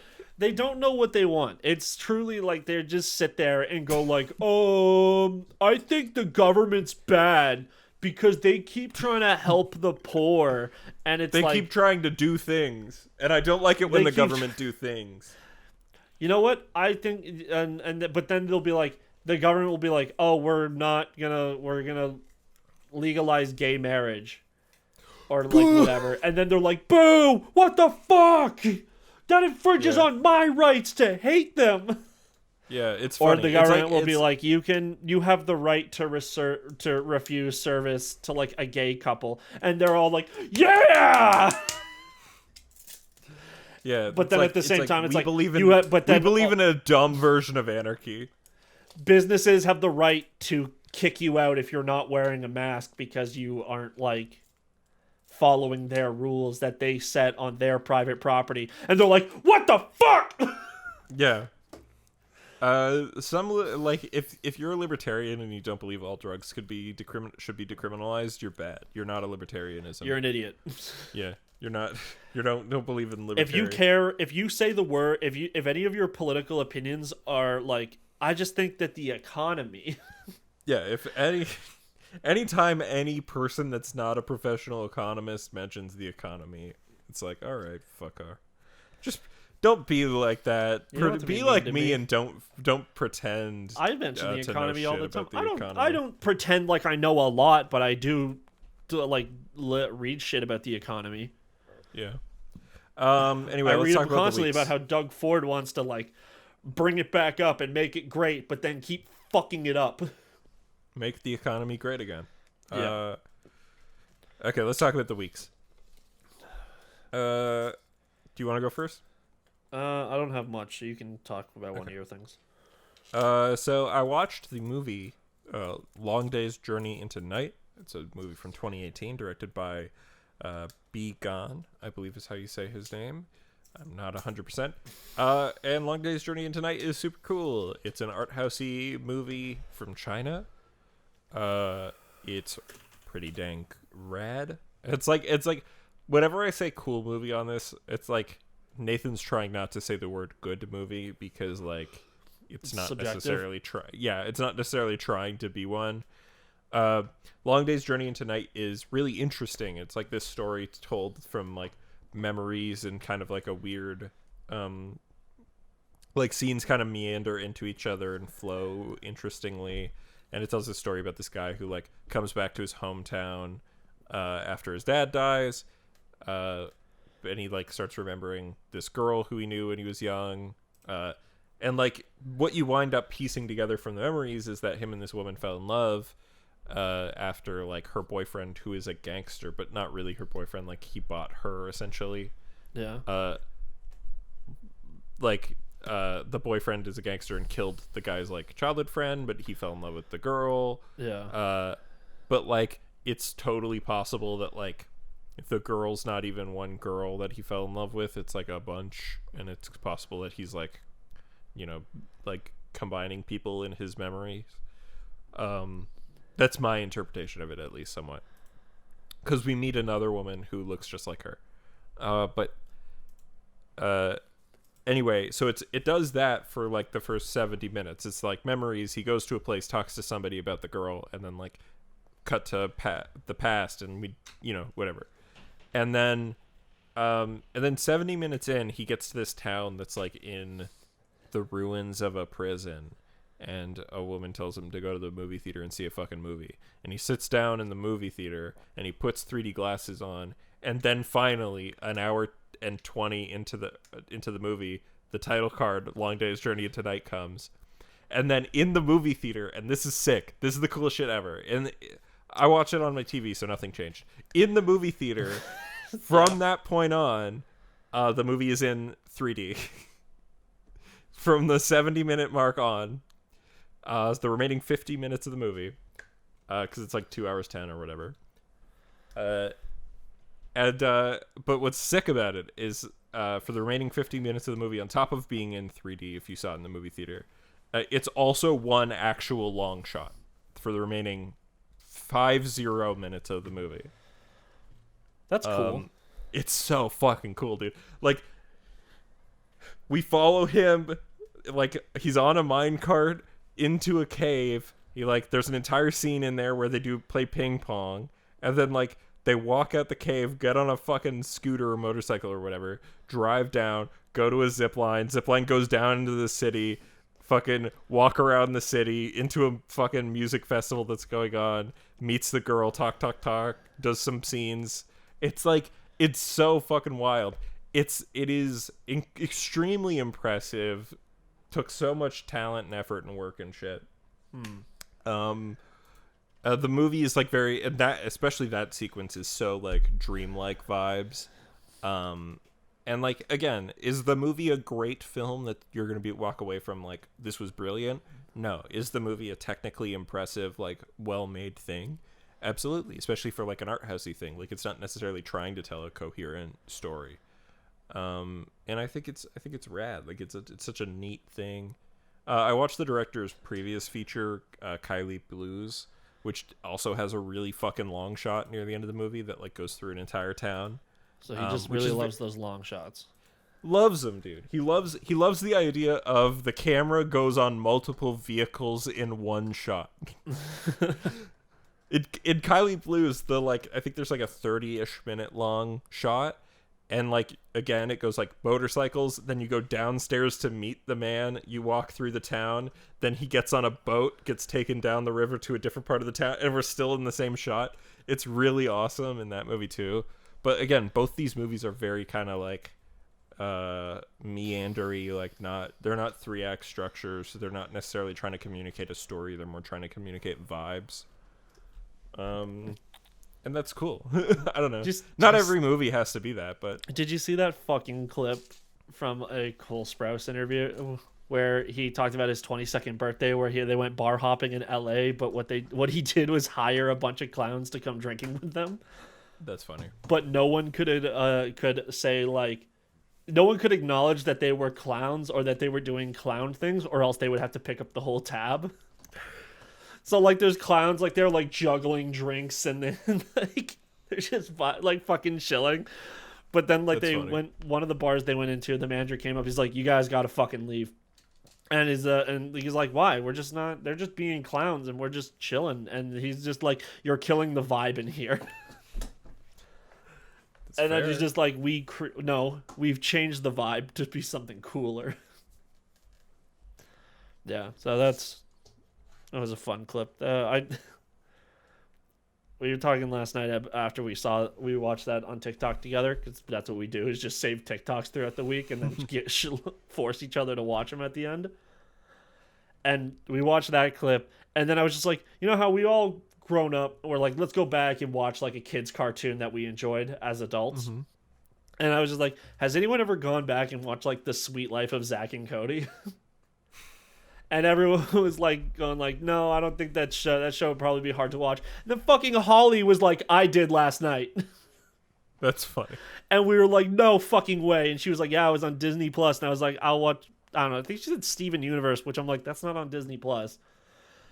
And no, it's not. That's yeah, and then she was that's probably on HBO Max. Yeah, and then she was on Disney Plus. So she's like, oh yeah, The Sweet Life of Zack and Cody, and just went and watched that instead. That's dope. Yeah. I kind of want to watch it again. It's definitely going to be so cringy, but like... Almost certainly. I feel like Zoe 101 probably aged a little bit better. Yeah, that one's just dark to watch because of what happened to her in real life. Oh, fuck. Right, I forgot about that. Yeah. For anyone who doesn't know, Jamie Lynn Spears was definitely raped. Oh, yeah. Fuck. I forgot. Yeah. She was, she had like a kid when she was 16, and it's like straight up... It was probably the producer who was like an adult.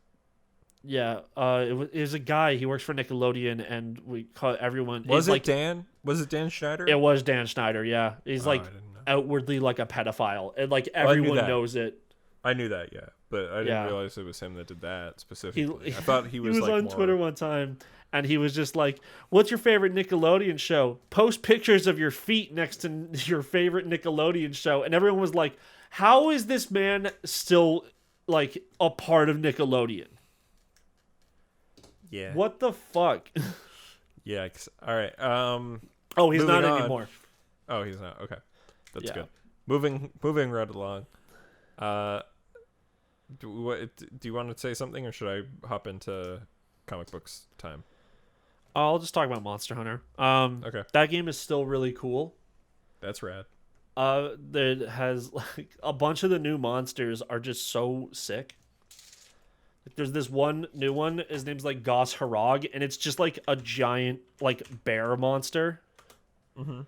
And his thing is that like when you fight, as you fight him, he'll like get when he gets enraged, his like skin will turn red. And here you can see it in this image that I'm going to send you. His skin turns red, and he makes like an ice sword on his hand. And he's really sick. Cool. Yeah, He he's does one of the look coolest cool. monsters in the new game. And like Does just look cool. yeah, there's so many monsters they added that like I thought were classic monsters, but And they're maybe like I'll brand edit new. it into the video version, or maybe I'll forget. Maybe. Like there's new, just the game's really fun. I'm at like the end of the high. I think I'm very close to end game. None of my friends are. Literally no one. It's like when I'm not playing it, I'll be like, oh, I'll go check out the game. Oh, like when I'm not doing anything at home, I'll go play Monster Hunter. Apparently these fuckers just go like, don't think about it until I message them and say, hey, you want to play Monster Hunter? That's funny. You know, fucking pricks. Because I have to like replay old content with them, and it means nothing to me. And I'm just like, oh, whatever. I'll just fucking snap these guys' necks real quick. Well, it's cool that you like it. Yeah. Have you thought about playing that game I got you for Christmas now that the update's out? When I'm in the mood, yes. All right, I'm just saying you should check it out. It's a good game. I've been playing it. I didn't play it as much this week, but I've been playing a lot the last couple weeks or whatever. Yeah. It's a I'm great probably game. going to play a lot of Apex Legends now, coming up next week, because there's a new event. Oh. It's making it more like an arena thing. Like one of the events they have going on is like when you... Are they gonna add a Titanfall man pilot? No, that they've talked. People have like brought that up, and I'm pretty sure at one point they just like replied on like Reddit, and they were like, "We fucking can't." Yeah, they did. It would be too busted. Yeah, they did like show off like one of the plans, and they were like, "This character was broken," and it sucks because it's like this character can wall run, double jump, and then their ultimate is summoning a fucking mech. Yeah, the summoning the mech would be the real issue. Uh-huh. because the mechs in Titanfall, if you can hit a shot on like a pilot while they're like outside of a mech, they just die instantly, and that would be really shitty. Man, I in want a Apex. Titanfall 3. Like, I know Respawn is working on probably Jedi Fallen Order 2 and probably one other thing. Yeah. 'Cause they put out a lot of stuff. But I'd love to see another Titanfall, especially if it has like a story mode like 2 did, because 2's story mode is fucking ridiculously good. I think they talked about another. I think initially they talked about putting like a pilot character in the game, but then that kind of became Octane, and the original concept was going to be like, oh, he could like run on the wall. He could like move how an operator, like the pilots moved. Like, yeah, he had like the wall run and like a double jump and shit. But then they were like, never mind. That's too strong. We can't do that. So they made Octane, who in lore is a speedrunner. Do you know about the grenade jumping like speedruns in Titanfall 2? No, I don't pay attention to speedrunning. And it's a very popular part of Titanfall, which is like you can use the like blast of a grenade to like launch yourself really far if you jump at the right time. And people were doing like speed runs on like this. It's supposed to be a course that you're actually supposed to like speed run your way through, but like playing it normally, you'd probably beat it in 3 minutes. But using the speed run tech, people have got it down to like 55 seconds. Yeah, and you mean like the opening, the thing you do at the start of the game to select a difficulty? I have no idea. Probably. Oh. But the Octane's whole thing is he has robot legs. COD, like in COD 4 and COD, I think the other Modern Warfare's like Modern Warfare 2, they have like the opening part where The firing range. Well, yeah, the firing range in Modern Warfare 2. In COD 4, it was like the obstacle course through like a fake. It's actually through like a fake version of Shipment, but yeah, it's like a whole thing, and like in terms of targets and like ammo spent and accuracy and speed, then like you get points, and then like it tells you if you should play on the higher difficulties. Yeah, so Octane has like no legs because he would like speed run the course in universe and blew off his legs with grenades. That's funny. So he has robot legs, and then they made his ability where like his basic ability is that he like stabs himself with a syringe or like like a hypo needle or whatever the fuck. I don't know, like science fiction bullshit, and it would allow him to run faster at the cost of health. But as soon as it would wear off, you would get that health back. Unless you got shot, then you were fucked. And his ultimate was that he throws down a jump pad that will like launch you very far. So that's what became of that character. But the new fucking event they're putting out on, they have one where when you die, you just automatically respawn. So you have like 2 lives. Nice. They have one. I think one of the things that they should have done, or that they should do, is steal the gulag from Warzone, because it's like one of the best things Warzone has. Yeah, I think that's interesting, but I think that's just straight up doing like what Fortnite does and just actually taking like things, because like when Apex came out, Fortnite was just nothing but Fortnite stole the ping system, stole the ping and the mobile respawn thing. Yeah. Other games should steal the gulag, because the gulag is so good. Yeah, make it like that. You can only go into the gulag if you are like you don't immediately get the second chance, but if you get like 1 kill or do some damage, you can enter the gulag. I don't know. I think just any death, but you have to win the 1v1 works totally fine. Yeah, I don't know. I just remember that some Warzone games last for so long because of that. Well, that's part of that is not necessarily the gulag. It's just Warzone has 150 players. 150 players, you can be revived and bought back like multiple times as long as you have a surviving team member and shit. Yeah, so then they have ultra zones, which are going to be like the hot zones, except there's going to be like 5 on the map at once, and they all drop like gold items. So, like, you instantly get amazing loot. Then they have one called Auto Banners, which is a little easier, which is that when you die in that game, and someone just can run over to your box and then pick up your banner, and that will respawn. But now it's just going to be like, you die, your friend already has you. So they don't have to actually get into where the box is. They can run away. Yeah.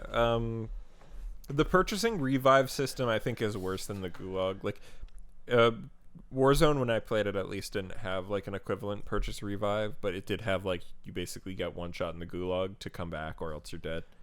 That's Warzone is the only one that has the purchase revive. Like where you just buy, like you go to those buy stations where you can like buy your loadout and shit back, so you don't have to like worry about picking up weapons. Yeah. You can just buy the revive through there, and you just get airdropped on top of your team. Oh, I didn't know that. So even if you fail in the Gulag, Back when I played, it didn't have that. But what I mean is like, okay. Apex Legends, you pick up the banner and you go to a thing, and then they drop off again, right? Yes. Okay. Then this is the one that sounds the most interesting to me, though. Yeah. It's called Killing Time, and every single time someone dies, the round time is just reduced. Damn. So if you were like playing it, I think that means also the circle will close faster as well. So like if someone dies, Holy the circle just goes shit. like boop and just like lunges forward. That's a fucking top tier. I think that sounds very fun. And then they have one with armor regen, which is pretty much like you're playing Halo. Mm-hmm. They had when I got back into Apex, they had a really fun like game type going on where everyone spawned with like your basic gear and Can a you pistol. play solo in Apex yet? You can queue to play solo, but you just are fucked if you do. I think they should you're have in the same game as squads. Yeah, or duos, because Apex has 2 and 3s, doesn't have 4s. I think what Apex should do is do a single, like a solos, but they rotate it like you can only play this type of character. Or set it like, oh, you can only play these 5 characters, because they found that the reason why they did solos for a minute when the game first came out, but they found that it was very broken and busted. Like certain characters were just like overpowered and could just survive so much longer. And they just didn't think about it. And like they just didn't want to have a game type where it's like, oh, you have to play Gibraltar or you have to play Lifeline shit. So they just were like, all right, it's not worth it. I think bringing back solos and being like, you can only play attack characters, you can only play like healing, like support characters or like defense characters, shit like that would be interesting. Might be, or just let it be a free for all, even though like there's a tier list. Yeah, it's or put it as like a special event that pops up every once in a while. Yeah. But what I was trying to get at here, was there is a game type where you would drop with a Mozambique and basic gear.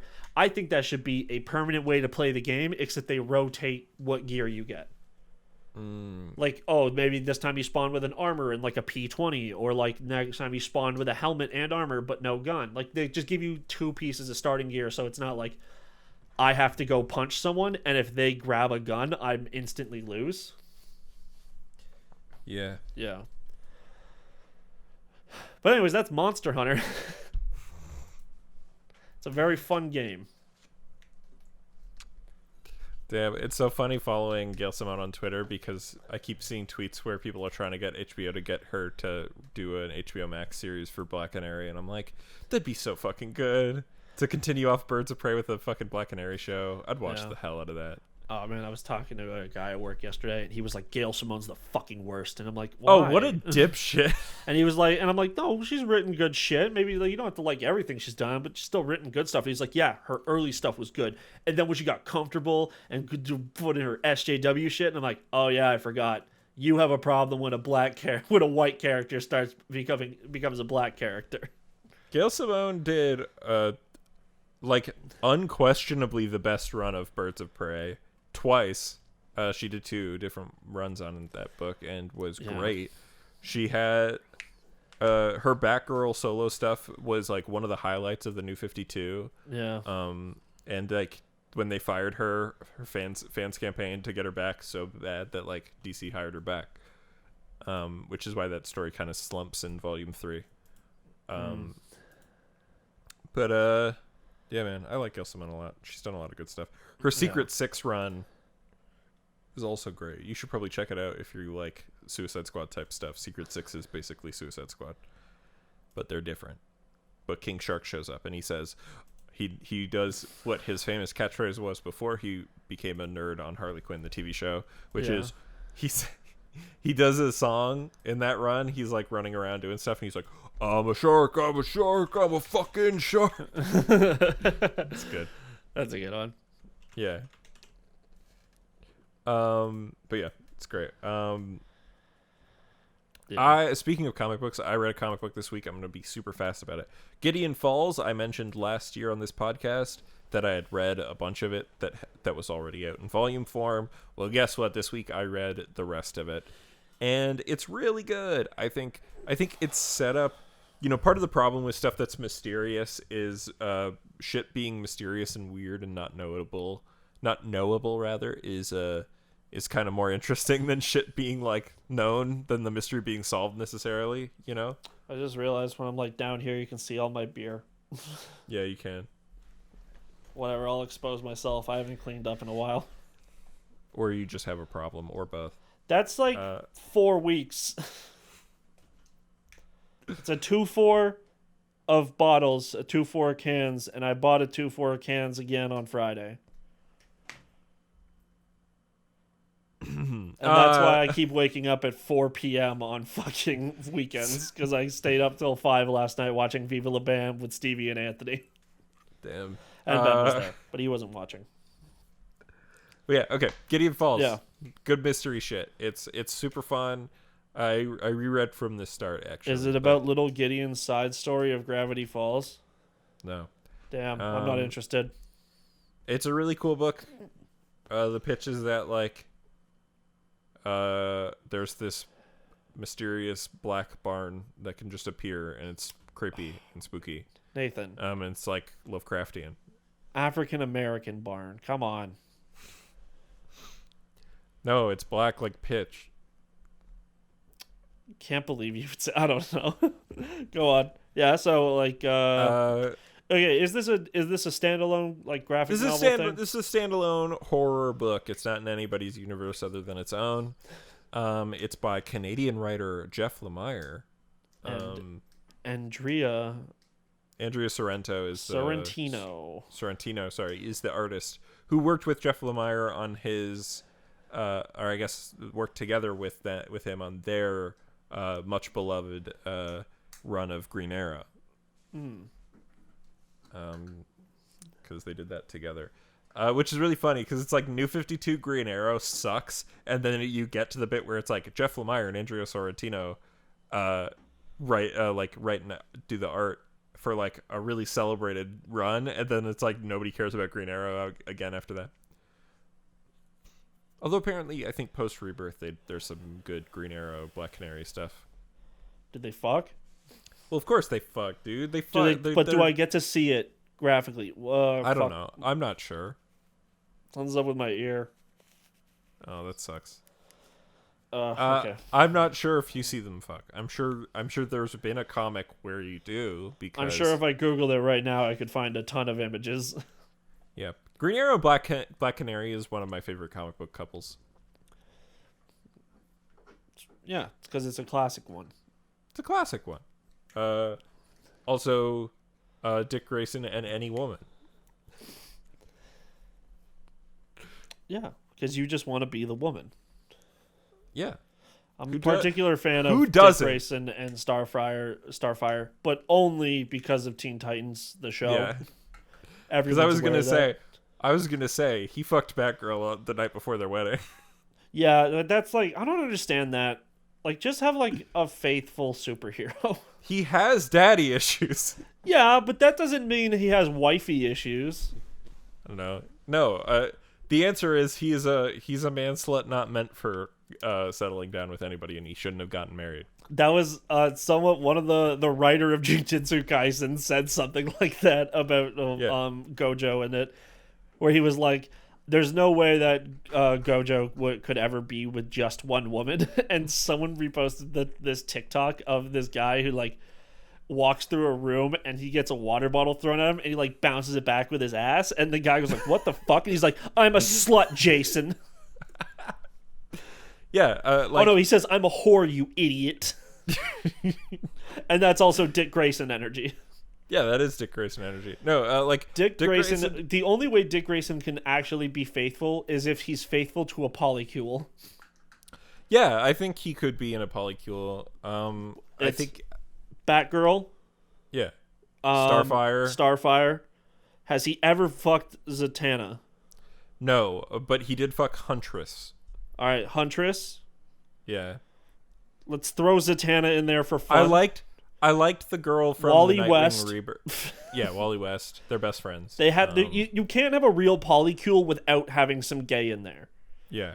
Because if it's if there's only one, if there's one man and a bunch of women, then it's just a harem, and that's lame. Then all of them together go and take care of Damian Wayne for the weekend.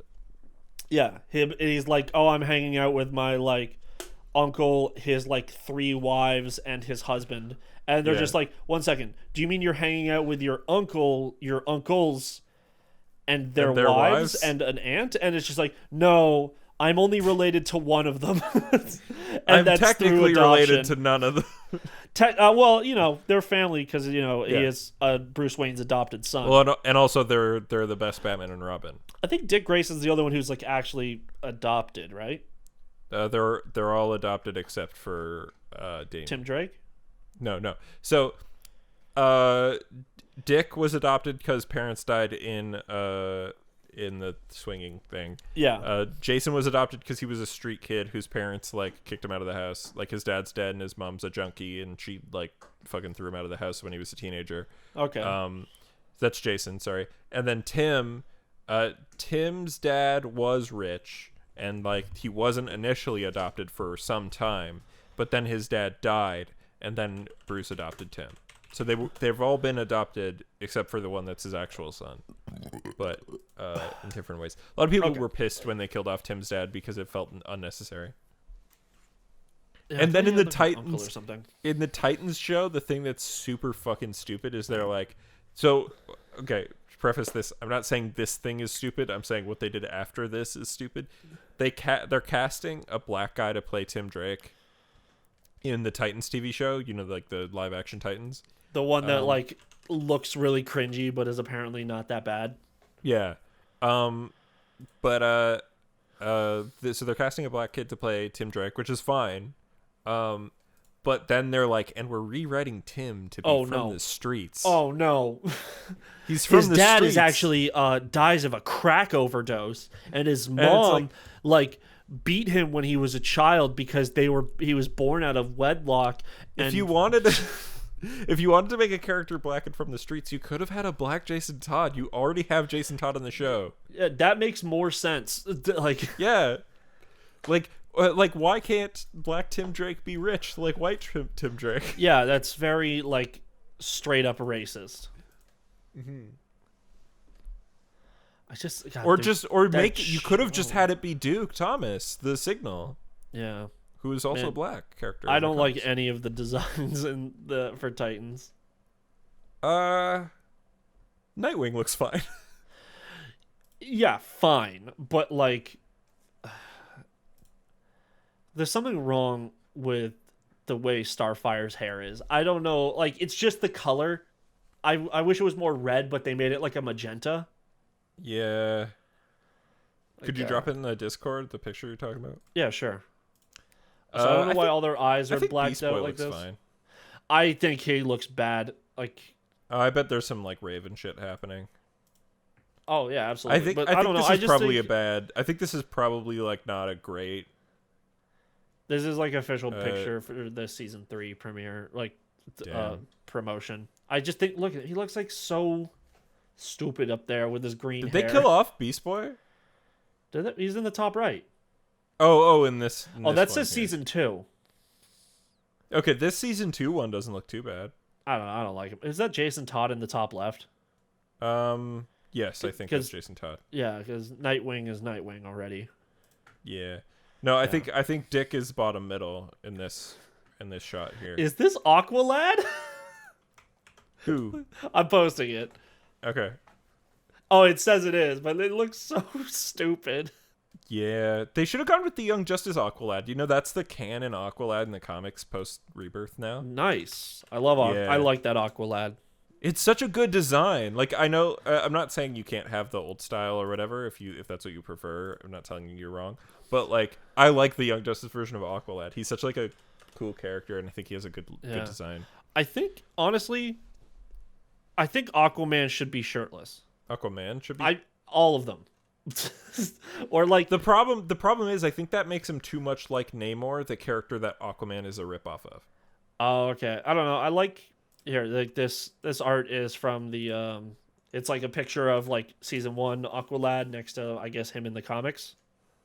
And I don't know, I just like the tank top look. I don't I don't vibe. Oh, you really don't hard like with the you don't like the one. weird you don't like the weird do you like the hood that he's wearing in the comic version? Which hood? Like in the Aqualad outfit in this picture, having the Young Justice version next to the comic version. Like the weird like neckline on this version. On this shirt. Yeah. I don't like it that much. It's I like it's fine. I like the But hair. also The hair's it's kinda I think cool. it's because he has the like tattoos on his body that glow. I think that just like in the show when he uses magic, I just really like that aesthetic. I think it's very cool of like So you're not a fan of like his Aquaman look post like him being Aqualad in the show? I don't. I think if like I don't think the the gold goes very well. Yeah. You can like, keep the neck thing, but like cut the sleeves off. Let me see the arms do the thing. And like they cover even in like the Jason Momoa I just Aquaman, think, like, if they we're cover talking him about and he's got all those tattoos. I think he would look great as well if they did the glowing tattoo aesthetic. Yeah. Because also I just want to see Jason Momoa shirtless though. Like I'd love to see it's the same them with Chris put Hemsworth. Aqualad in the next thing. I think I just have a thing for exposed arms actually. Yeah.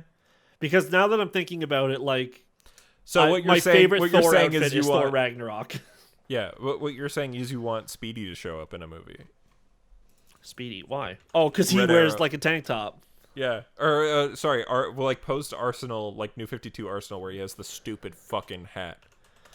The stupid fucking hat. I hate it. He wears like a backwards hat. It's dumb. It's because he hangs out. It's because he hangs out with the fucking Red Hood. What a New bad 52? influence. Oh my god. He has it forward in one of these pictures, but then like 52. Okay, when he's like Roy Harper, he has it like forward, but this is like 52 Arsenal Roy, and it's backwards. It looks so dumb. Yeah. Yeah. Oh man, this is It's too bad because I think like conceptually a book where like Red Hood and the Outlaws is conceptually an interesting idea for a comic, like as a team where it's like, oh yeah, it's Red Hood, an adult Speedy / Arsenal / whatever you want to call him, and Starfire, but it's just such a bad book. And then like every time I see that like newer version of Speedy, like he showed up, I'm reading Nightwing post Rebirth, like a comic from 2018, and that version of Speedy shows up, and I'm like, why do I just keep getting douche vibes? I like this character and other things. Yeah. Yeah, who knows? But also it was super weird that like he showed up and he was like, yeah, me and Nightwing are best friends, and I'm like, I haven't gotten that. Like I haven't. Like, the only thing is they both talk about when they were back on the Titans, and I'm like, yeah, but like you have not been friends with Nightwing in the last like 5 years in comics. Like, yeah. Where you been, bitch? I just think like when Wally West shows up, you're like, you're pals, you're fucking buddies. I feel you. Yeah, I just think they should really do a new like Young Justice is popping off. Yeah. Let's get like the classic Teen Titans back. You mean which classic? You mean the 80s one that was in the 2000s cartoon, or do you mean the like cartoon? Yeah. The original cartoon. So that's the cartoon that's based on the 80s version. Yeah. Because Young Justice takes a lot from the 50s Teen Titans, but also from the 90s Young Justice. Yeah, I think just my problem with like the Young Justice one is it's always like it's not as childish. It's too like especially now, yeah. Yeah, every single episode is like building to something bigger, and then when they do stuff that's like, oh, it's not something bigger, it's like, no, it is. Like when Beast Boy is doing the Outsider stuff, and it's like, no, they actually are working with the fucking team to like solve Granny Goodness's issues and shit. It's so funny, and I mentioned this to you back when we watched this show together, but it's so funny that the show's like called Young Justice Outsiders, and the the team that gets called like the Outsiders is one that's based off of the Teen Titans, and the actual team that has all the members of the comic book Outsiders, it doesn't have a name. It's like Batman's team. Yeah. And I'm like, that's so wild. Like, because like the Outsiders very famously is Black Lightning, Katana, Metamorpho, and Batman. That's my favorite part in fucking Young Justice season 3, when Black Lightning figures out that he's actually still been working for Batman under Nightwing, and he goes like, "Motherfucker!" Yeah. He gets all pissed off because he's like, "I left because Batman's an asshole, and I'm still just working for Batman under his stupid fucking kid." My favorite bit from Young Justice season 3 is the Doom Patrol go bit. That's so funny. Doom Patrol Go, where it's like Teen Titans Go, but they're like, now we're gonna go and die. So fucking funny. Yeah. And then it's like reliving. It was about Beast Boy, and like he like sees his mom again, and he's like, "I'm gonna go die over here now." Yeah. And they just like explode. Which is great, because the Doom Patrol always die in the comics. Every version of that team has just fucking exploded. They're the Suicide Squad, but filled with heroes. Yeah. But speaking of heroes and suicide, question mark, which is what the man at the end of the new episode of the Falcon and the Winter Soldier did. We all saw it. He did not commit suicide. Yeah, he did. No, he didn't. Well, what happened? I just saw he was dead on the street. Didn't see what happened right before that. Oh, okay. That man. I thought you meant Battlestar. Because I like watched that episode, and at the end, I immediately went and took a shower, and I should probably do that because like I just like, you know, it's a good place for thinkies. Yeah. And I was like, oh yeah, sorry. Spoiler alert for episode 4. Oh, obviously, you guys should know this by now. Just in case we get new people this week. Yeah. Well, you know, I got in the shower and I was like sitting there thinking, and I'm like, you know, I feel like me and Nathan are gonna get in an argument about this one. Okay. Well, I really liked this episode 4. I did too. I did like this one. It's a bit of a slow burn. There's not a lot of locations in it, which is a bold move. Yeah, I liked how Zemo was behaving this episode. Yeah. I really liked it. I don't know. I think it's good. Yeah. It was so this episode cool. Picks up with Bucky flashback to Wakanda, where you find out how they healed Bucky. They don't tell you how. They just showed to like proof that he can, like, you can say all the code words to Bucky and it won't work anymore. Yeah. So they deprogrammed him. Yeah, that's cool. Sebastian Stan was great in that scene where he was like fucking bawling his eyes out. Yeah, because he was like living in fear that he was about to like all the pain he went through while they were trying to fix him would just like not work, and he would just start trying to kill her or something. Yeah. So, which he wouldn't. I feel like this is definitely not how it would work, but I feel like she could just read the words to him and then be like, "Hey, forget about all of this," and then he'd have to. Maybe. But then obviously it would still be there in his subconscious, so it wouldn't actually do anything. And actually, like, of course, the way that works doesn't actually work in real life. But yeah. Yeah, so that it opens with that, and then he's talking to AO, and she's like, "Yo, get rid of fucking Zemo. You got 8 hours." Or yeah, no, back. In 8 hours we're coming for him, and we're going to arrest him. Yeah. So then we go back to the thing. He communicates this to the team. Then they start investigating the refugee camp that we saw before. They're not getting lots of answers, except Zemo does, because he's better at their jobs than they are. He's better at dealing with people, and he had kids, so he knew where to, like, how to steal their, like, attention. Or, like, you know, he bribed those children. Yeah, but he did it well. He bribed and lied really well. You know. Yeah, I don't understand his thing about, like, where he said, "Hey, you see those men behind me? They're dangerous." I thought they're bad men. Yeah, I thought honestly it was going to lead into something where the kids would try and distract him, and that's how he would try and get away. Yeah, but I think it was just that he was saying that, like, hey, don't give them the information. Mm-hmm. Don't let them talk to you. They're not trustworthy. Yeah, maybe it was part of the convincing, but I felt like the kid Yeah. was gonna come back and like do some shit. Yeah. You know what I mean? The kid was like gonna yell at the funeral that there's like villains that were trying to like stop them or something, and then the chaos would ensue, and that's when Zemo would get away. But instead, they had a totally normal conversation where Sam tries to like use his fucking like mind games or his therapy that he's like not qualified to do, but definitely does his best with like soldiers with PTSD. Yeah, Zemo talks to Sam and Bucky. I think in this scene he's like, "Oh yeah, it's supremacy." Yeah, it's the saying that she will always have an issue now that she has superpowers. Super soldier is supremacy because you want to make yourself better or whatever than the average person. Honestly, kind of a fucking weird vibe. Kind of don't like also, that. I think that's just they didn't really write anything that part very well because she doesn't have like she has a sense of superiority about her because of like her ideals, but she doesn't have an idea that it's like I'm better because of my genes. She's like I'm better because I'm morally better than you guys.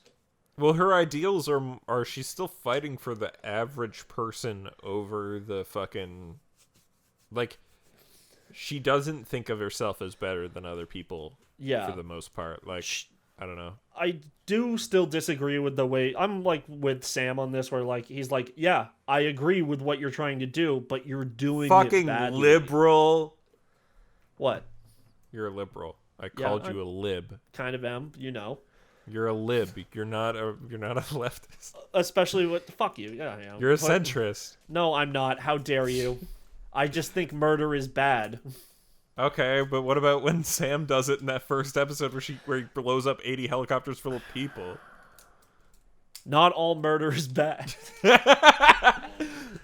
It's not bad when the government tells you to do it. There's a difference between like already like if Sam like had all those people like tied up and he already had the what was the dude he was trying to get in that first episode again? Batroc? No, the guy he was trying to save from Batroc. Oh, I don't know. Like it wasn't Torres, but he was being helped by Torres. Yeah. So what those guys were like those guys were abled. Like he didn't have them like trapped in a building and then blow up a bomb after they were like already defeated. Well, yeah, but he killed more people. Yeah. She only killed 3 people. Oh, we know that now. And on top of that, they were already sending military after her before she killed any people. Look. Don't fucking call me a centrist ever again, number 1. 2, she killed people for, in my opinion, they both killed people for no reason. I'm not saying Sam's a good guy, but I agree with Sam's like point of you're just becoming like a fucking like a terrorist to these people. Yeah, you're already a terrorist, but now you're being like morally gray about like killing people and shit. Sometimes terrorism. And then she necessary. fucking fully goes out and punches Battlestar and kills him. And then of course but she seemed like she didn't like it though. She was like, oh, she felt bad. But she keeps constantly threatening people about like I'm going to like she goes to Sam. She's like I'm not going to kill your sister. But then she still went and threatened her and tried to get the fear of God into her and shit. Yeah, sometimes you got to send a message, dude. It's like you know, shit's complicated, man. Fucking, are you gonna tell me that like the IRA? How can you say wrong? that? Okay, 1 second. Fuck you. I'm getting upset because you called me a centrist and I'm just mad at you the whole time. Shit's complicated. I say her murdering 3 people that she has already tied up and put them off to the side is bad. And you're like, yeah, but what about Sam trying to do his mission where he killed a bunch of villains? Shit's complicated, Nathan. I'm just saying, like, it's a revolution. Sometimes people are gonna get hurt. Russian Revolution, they killed all of the Tsar's kids. Was that right wasn't to do? Good either. No, but it was necessary, and it was better than the alternative. It was better than the alternative. The Tsar was complicated. But if the Tsar of Russia was killing kids in the streets when they protested, and the parents of those kids stormed that fucking building and ripped everybody in it limb from limb. Was that wrong of them to do? They overthrew a tyrannical government, and sometimes shit needs to happen. the RA blew up cars full of cops that were beating the shit out of Irish and not letting them have their own freedom. And sometimes shit's necessary, even when it's nasty. The other side doesn't play nice, and you're not winning any better if you play nice alongside them. You're not going to change my mind about this. There's a difference between, like, men actively fighting back against you and, like, she already had them down and defeated. It's like shooting someone when they're, like, already... people, dude. Oh, my God. It's 3 people. That's it. You killed 3 people. And also, as we know, injuries can still lead to death. So maybe it's 3 people right now. But fuck it. Whatever. Move on. All right. Anyway. And then fucking John Walker got the super soldier serum, and he has should I take it? And then he's like, well, then Battlestar's like, well, when you take it, when you're superpowered, you're just more of yourself. Yeah. And like, you're a hero. You're believed to be a hero by the standards of the U.S. government. Yeah. They were talking about something with Iraq. Was that just... They said in Afghanistan, the thing we did didn't feel right. No, it was Afghanistan. Funny thing. Yeah. I don't know, because I got, like, a weird version of it this week, and it had subtitles, and, like, the subtitles were off. But at one point, when after Sam has, like, his whole conversation with her where he, like, tricks her into saying some malicious shit. Yeah. And then they're like having it feels like they're having a one-on-one conversation. Like Sam's like trying to help her understand, and he's trying to understand her motives. Yeah. And then so then fucking John Walker comes in. He's like, "Hey, I'm here to arrest you under the because I'm Captain America." And then there's a part where she punches him, and the subtitle says that she called him a Nazi. Yeah, she did. Yeah, oh man, I thought that was so... I, like, scrolled back, like, 4 times, and I'm like, is this a mistake? Nope, like, she called him a Nazi. That's so funny. Yeah, not that far off. But what a fucking prick. I don't know why Bucky didn't fully just actually stop him out there. Yeah, I think he managed to guilt Bucky successfully. Well, I think... what happened. I think Bucky has, like, a complex with admitting that him and Sam are partners. Because he keeps saying, every single time he's like, your fucking partner's over there. And Bucky's like, it's not my partner. We don't work together. And he was probably like, use like the logic of your partner's in there. And he's like, it's not my partner. But if I stop them, then it makes it true that that is my partner. Mm-hmm. So like, no, I think it's like he actually cares for Sam and is like, I don't want him to get hurt. Yeah, but like, I guess you saw how quickly like Battlestar eats it, that like it is that quick that it could happen. Yeah. So, also, what do you think actually... Do you think the punch would have killed him, or do you think it was the impact of his back? Like, did that, like, break his neck when he hit, or did the punch, like, collapse his ribs? I think it could be a bit of both. Yeah, I think it was, like, if he maybe I bet you every bone in his body is in the wrong spot. I would say that the punch might have, like, boom, right back into, like crushed the rib cage. Did she punch him in the head? No, she punched him in the chest. Okay. Then yeah, probably I would say like cracked the rib cage, especially right in the middle of the chest. Yeah, cracked that rib cage. Probably shards right into the heart and all that. Yeah, I think like, and then he smashed into the thing, and then like then that probably did it. Yeah, like and also this is the catalyst. One of the for him like Captain America properly becoming U.S. agent. He's going to be an asshole now. More of an asshole, like a murderous asshole. But, I think what's going to happen is there's going to be public outcry, but then the government now has a super soldier, not just like a good soldier. And so maybe they're going to rebrand him to U.S. agent, or they're going to claim to fire him, but he's going to be U.S. agent.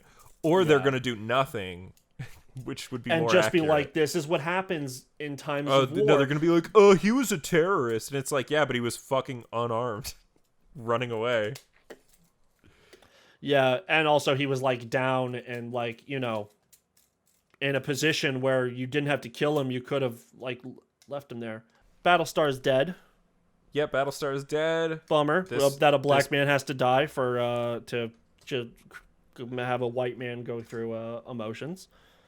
Mm-hmm. But now his emotion is rage, and just thinks in his mind this is what justifies his ideals now. He does a He does being the police US Marine. brutality. He does a murder in public. Yep. And yeah, I don't know. That was a And raw he kills scene. he kills the guy who said how much he loves Captain America. Yeah. Oh yeah, he did. Forgot that was the scene that happened before. Yeah, that was another. By the way, I another thought he was going to go for the head. I think it was already a lot more brutal than I thought it would be. Yeah. But I think think- if he actually like hit the guy in the head, like that's quick, that's end. But he beat that man's chest in. Yeah, did the same thing that Cap did to Tony in Civil War. But except that guy was wearing a suit of armor and the other guy was wearing a t-shirt. Yeah. Also, so Cap is not immune to bullets. People just won't shoot him in the legs for some reason. Yeah. Yeah. Okay. Because Carly She gets got shot in the stomach. In the stomach. Because now we are out of super soldier serum because we skipped over that. Because Zemo smashed it. Zemo smashes all of them and then gets knocked out. He gets hit in the head so hard by that shield. Dude, that guy would be fucked up. Yeah, he gets hit in the head with that shield pre-super soldier serum, and then he also finds it and he like pockets it, going like, "Should I take it?" Because there's some great fucking action in this episode. Yeah, like after that, like there's that action scene. There's a very short action scene where like, the Dora they disrupt Milaje. the funeral. There's a great action scene with the Dora Milaje. Yeah. Where that's also Yeah. when he goes like he realizes his capabilities as like a military man who does rely on guns. What a fucking whiny bitch, baby. They weren't even super soldiers. Yeah. Also, I'm surprised he didn't go like on top of not being super soldiers, they were women. And black. Okay. That one would be pushing it too far, especially saying it to his black best friend. I'm just saying, probably in the next episode, we're going to see him have a heated gamer moment. Yeah, but he's going to say the gamer word. He gets jobbed by the Dora Milaje. That was a great scene, by the way. I like how they just disconnect Bucky's arm. That was good, yeah. Yeah. I thought there I was gonna be a love part the bit where had... Bucky's like looking strong, John. Yeah. That was funny.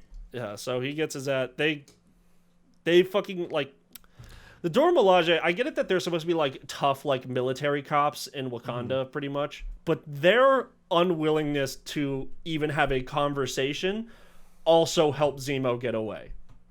Yeah. Because they were like, oh, we're just going to go straight to fighting. And I get that John Walker was being a little too, like, friendly. But he goes to, like, give her a pat. Like, come on, let's be pals. Let's just be cool here. I mean, you don't do that she to goes the fucking like, Dora, dude. But the fact that all of them went to, like, combat mode, she could have just, like, gripped his wrist and been like, don't fucking touch me. If another character did that to John, he would have punched them. So I think it's fair. I think it's fair that they match. Yeah, I guess. Because John Walker is also a scummy bitch. Yeah. Also, just like... I like they almost took the shield because it's vibranium, but then they didn't. The fake, like, friendliness that John Walker has go on, like, all the time, I love. Because it's just shows that he's an asshole. He's got, like, that American, like... He would call you sweetie and hun, but then say the most backhanded bullshit to you in the world. Yeah, man. Yeah. But the end of this episode was really cool. What I was gonna say is one of the reasons why the Flag Smashers are good guys is because they're all so hot. Oh, also, 1 second. So she calls Sam's sister, who I can't remember her name right now, Sarah, and she gets the location and tells Sam, and then Sam panickingly tells her to get off the grid. But like, so then they go and Bucky's there, and that already breaks her rule about not coming alone. Yeah. But then they just kind of like are having a conversation. It was super confusing because like they track down where John Walker is and they run to go to him. Yeah, and then she hits them for that, and I was because like, "Oh, I thought they were like hanging out with you." I thought that what was going to happen there when she was like, "Oh, he's on the move," and the building they were at kind of did look like the one on the satellite, so I thought he was. I felt like he could have done like a warning, like, "Oh, John Walker's coming here right now." By the way, But then it Yeah. just like But they it wind was up a going very to a different confusing building. because then also Bucky tried to leap away, not at her. Like he leaps down Then and she she like kicks him. tackles him in like mid. Or yeah, she kicked him in midair. And I'm just like, why did this just become a battle? I get it that Yeah. we're on edge, It but was like cool. Sam doesn't say anything. Bucky doesn't say anything. They just go, John Walker's on the move. Yeah, it was defo a weird bit. Like that was one thing that confused me a bit. Yeah, I definitely thought what was happening was a team up where they were going to try to stop John. I thought it was going to be kind of a more like, oh, like she's already lost his trust, but Sam trying to like convince her, but then and be like, maybe yeah, give her a heads up and be like, John Walker's here, we'll help you get away, but also make it look like we're not helping you, sort of thing. But then it just went into like a big combat, and then Battlestar gets kidnapped. And But they then don't kill him. They don't kill him there because they just wanted. What did they want with him? They're just like they're good guys. They only wanted to kill Cap. They wanted to. They wanted something. They wanted like to get Killing them to killing fuck off. Battlestar doesn't really send a message. But they Yeah, wanted killing to Cap kill does. Cap. Especially Yeah. since prior to that they thought he wouldn't be super strength. Yeah. But now So- he is. I hope after that scene, the next episode. I've been saying it every week. Yeah. I want them to steal the shield back, and I want U.S. Agent. I think him that to- is going to happen next episode. I think he's gonna go back to the States, and they're gonna kit him out with like some heavy like battle gear sort of I shit. think they're like you don't have the definitely shield going anymore, to- so your body you'll wear like a suit of armor.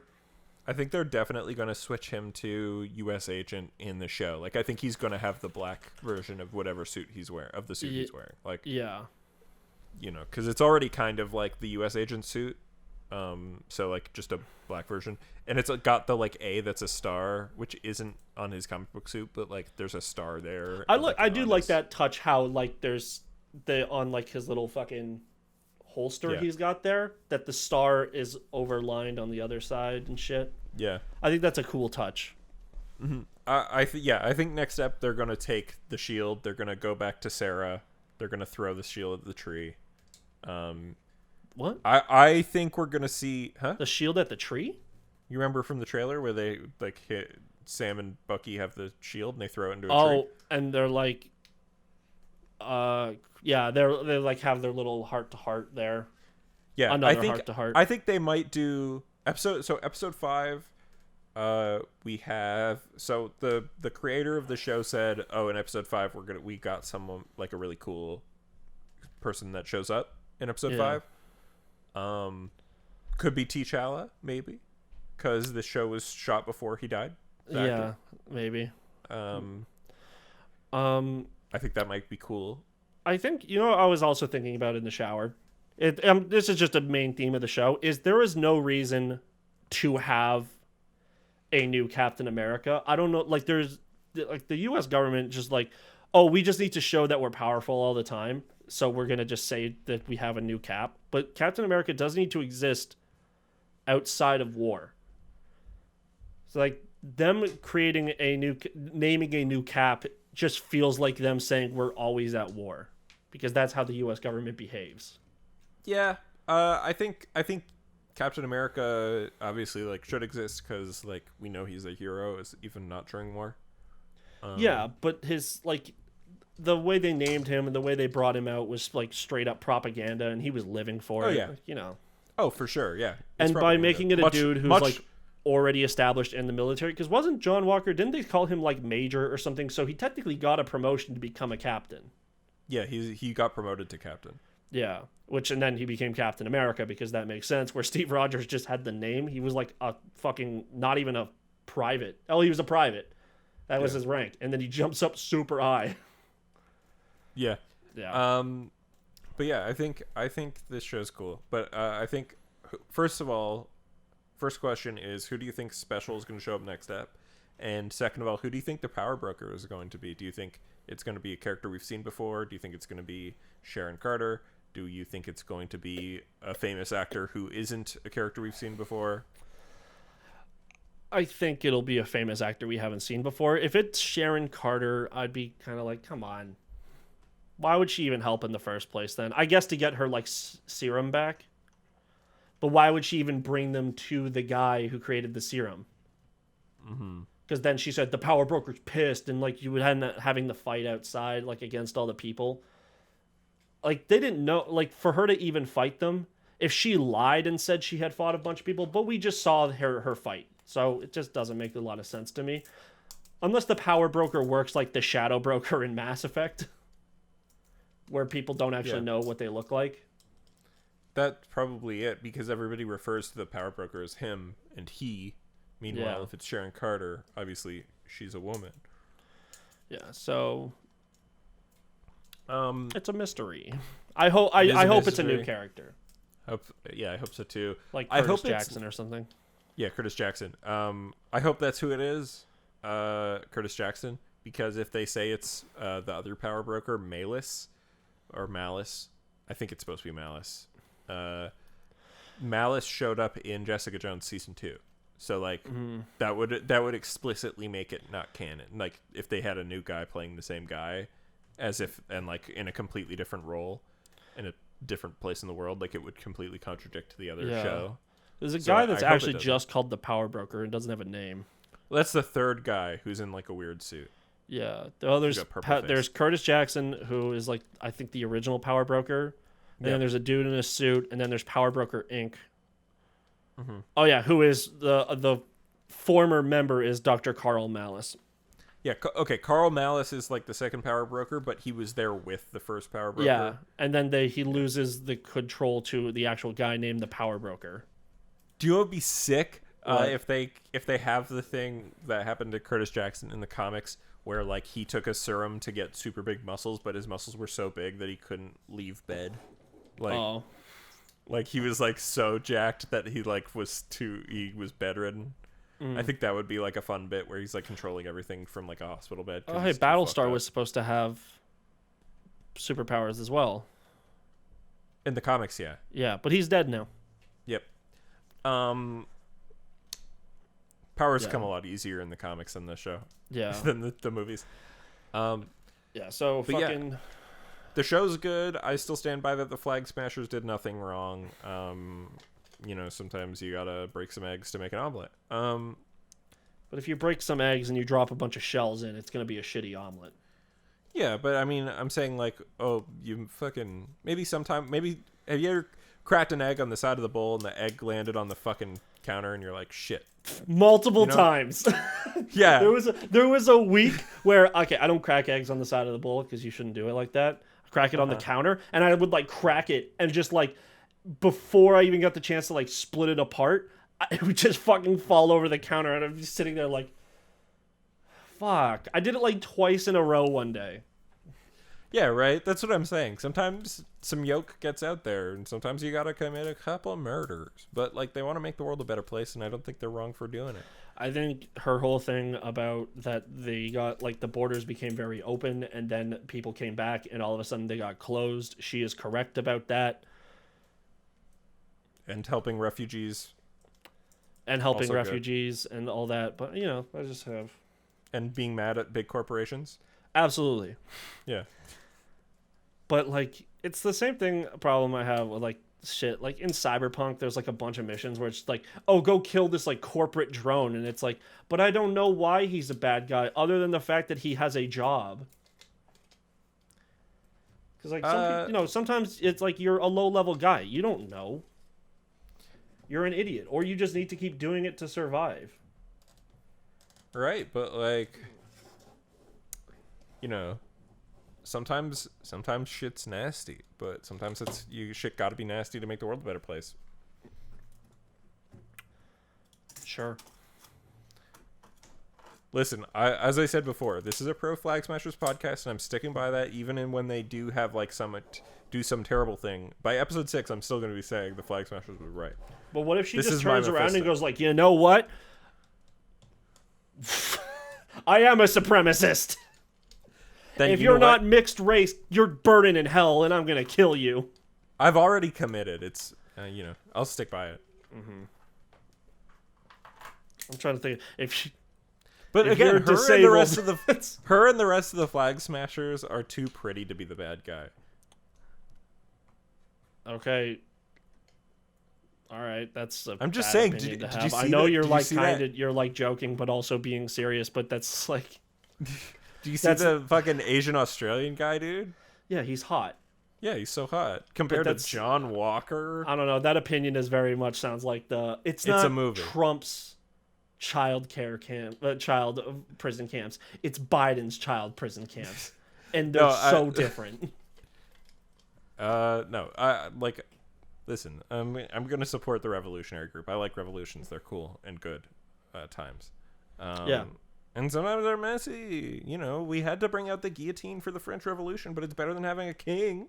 Yeah, but the French Revolution killed the king and like members of the king's like court. It didn't fucking kill like the random soldiers unless they wouldn't fucking like back down. I mean, yeah, they're soldiers. Anyway. Yeah, but soldiers, you know, how are would you rate sometimes this for episode? work. How would you rate this episode out of 5 for military propaganda? Oh, out of military propaganda,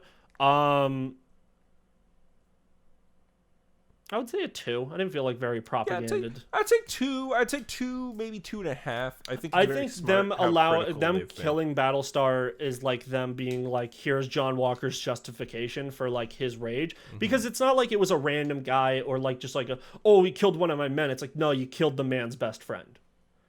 Yeah, he's still a bad guy. To be fair, he's still it's not even the same guy. It's not even the same guy who did it though. Yeah, it's still very brutal, and like him killing that dude, especially when the guy had like already like.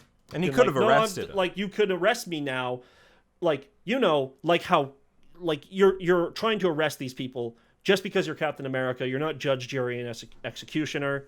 You don't get to decide a man's fate. It's the same problem we have with cops in this Western world. You don't get to just choose to murder. It's supposed to be like a analog to police brutality. Yeah, no, absolutely. Especially since like all these people are surrounded and like looking and being like, "Whoa, that's fucked up." And then he's just still standing there triumphantly, and he even has the balls to like, let me just strap the shield back on. And it's covered in blood. Yeah. Metaphorical blood. Yeah, I think he's definitely going to lose the shield. Either the government's going to take it from him, and he's going to say, well, I'm going to keep doing my mission. And they'll be like, fine, but now you're U.S. agent. Or Sam and Bucky are just going to be like, oh, fuck, and steal it from him. They're gonna steal that shit from I him, want them to steal it from him. I want it to be like, this black dude from Louisiana and this kid from Brooklyn mugged me. Yeah. Yeah. Like if the government's like, oh, we're going to give it back to you, Sam, actually. Like, fuck you. Give the character some agency. Like, let him take it. Yeah. I know. I want the U.S. government to have to, like, backpedal and be like, oh, shit. Yeah, and also, like, I think in episode 2 or 3, fucking Bucky says we should steal it from him. I think, or he said, in 3, he said, Sam was like, I'm going to destroy it, and Bucky's like, well, before you get the chance to destroy it, I'm going to take it. Yeah. No, but before that, there's a scene where they're both in the plane, and they say, it's just the two of them before they get Zemo, so it's probably in episode 2. But he's like, I'm gonna steal the fucking thing from John Walker, Bucky says. And then Sam's like, oh, blah, blah, blah, and Bucky's like, fuck you. The U.S. propaganda is definitely going down, like the military propaganda is definitely going down episode by episode. Yeah, I would say so. The first one was like the Air Force is cool. The second one was like these like, look, John Walker's not that bad of a guy. He's just trying to get the bad guys. And then episode 3 is like, he's bad. As we both know, it still is kind of a propaganda thing. You know, they still got their cash money from the DoD. So, you know, it is still technically propaganda. And you can tell because the discussion that they're having in the show is like, well, when America goes to other countries, how should they act? And it doesn't ever go, maybe America shouldn't be going to other countries and dealing with that shit. That's not their problem. Maybe America should stay in their fucking lane. Yeah. Or like, it's like, what is this? Is there such thing as a good soldier? And it's like, maybe there should, and like the question is, probably there shouldn't be armies or whatever, like when there's no war.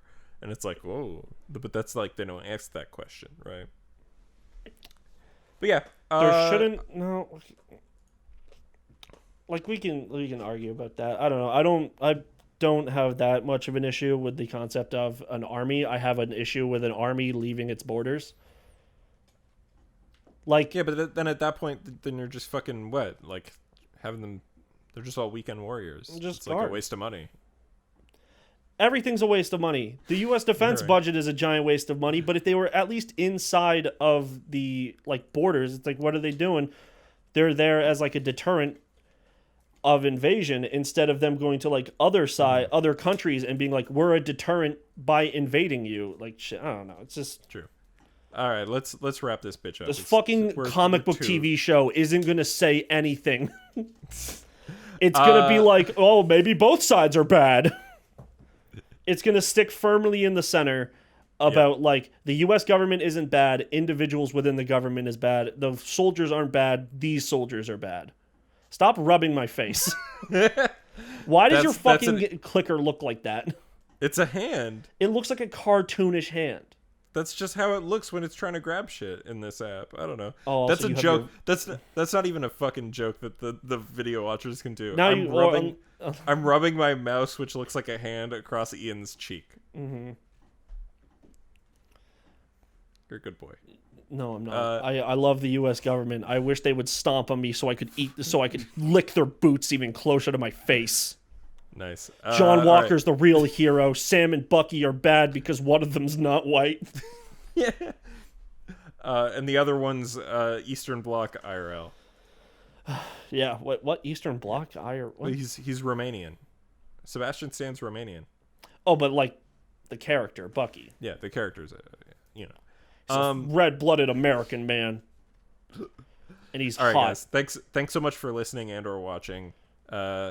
If you want to see more of us, we are on youtube.com/N8SComedies, where you can see the video version of every podcast, at least, obviously, last week and this week. It's actual video. Before that, it was just a visualizer. But if you want to listen to us, we're on everything. Spotify, iTunes, whatever the fuck. Google Podcasts, Deezer. Got a lot of listens on Deezer to episode 69. That was a thing that we talked about before. If you want to follow me personally, I am at The Media Hole on Twitter. I'm at The Media Hole on TikTok. I'm at twitch.tv/TheMediaHole. And you can find me on Tumblr at www.whenyourballs.get-stuck-to-your-leg.tumblr.com. And if you want to follow Ian... if you want to follow Ian, he is everywhere. He is online everywhere at StrugglesV. And he recently came under fire for saying that Prince Philip was a better rapper than DMX. All right, guys. Thanks so much. We'll see you next time. Goodbye. Bye.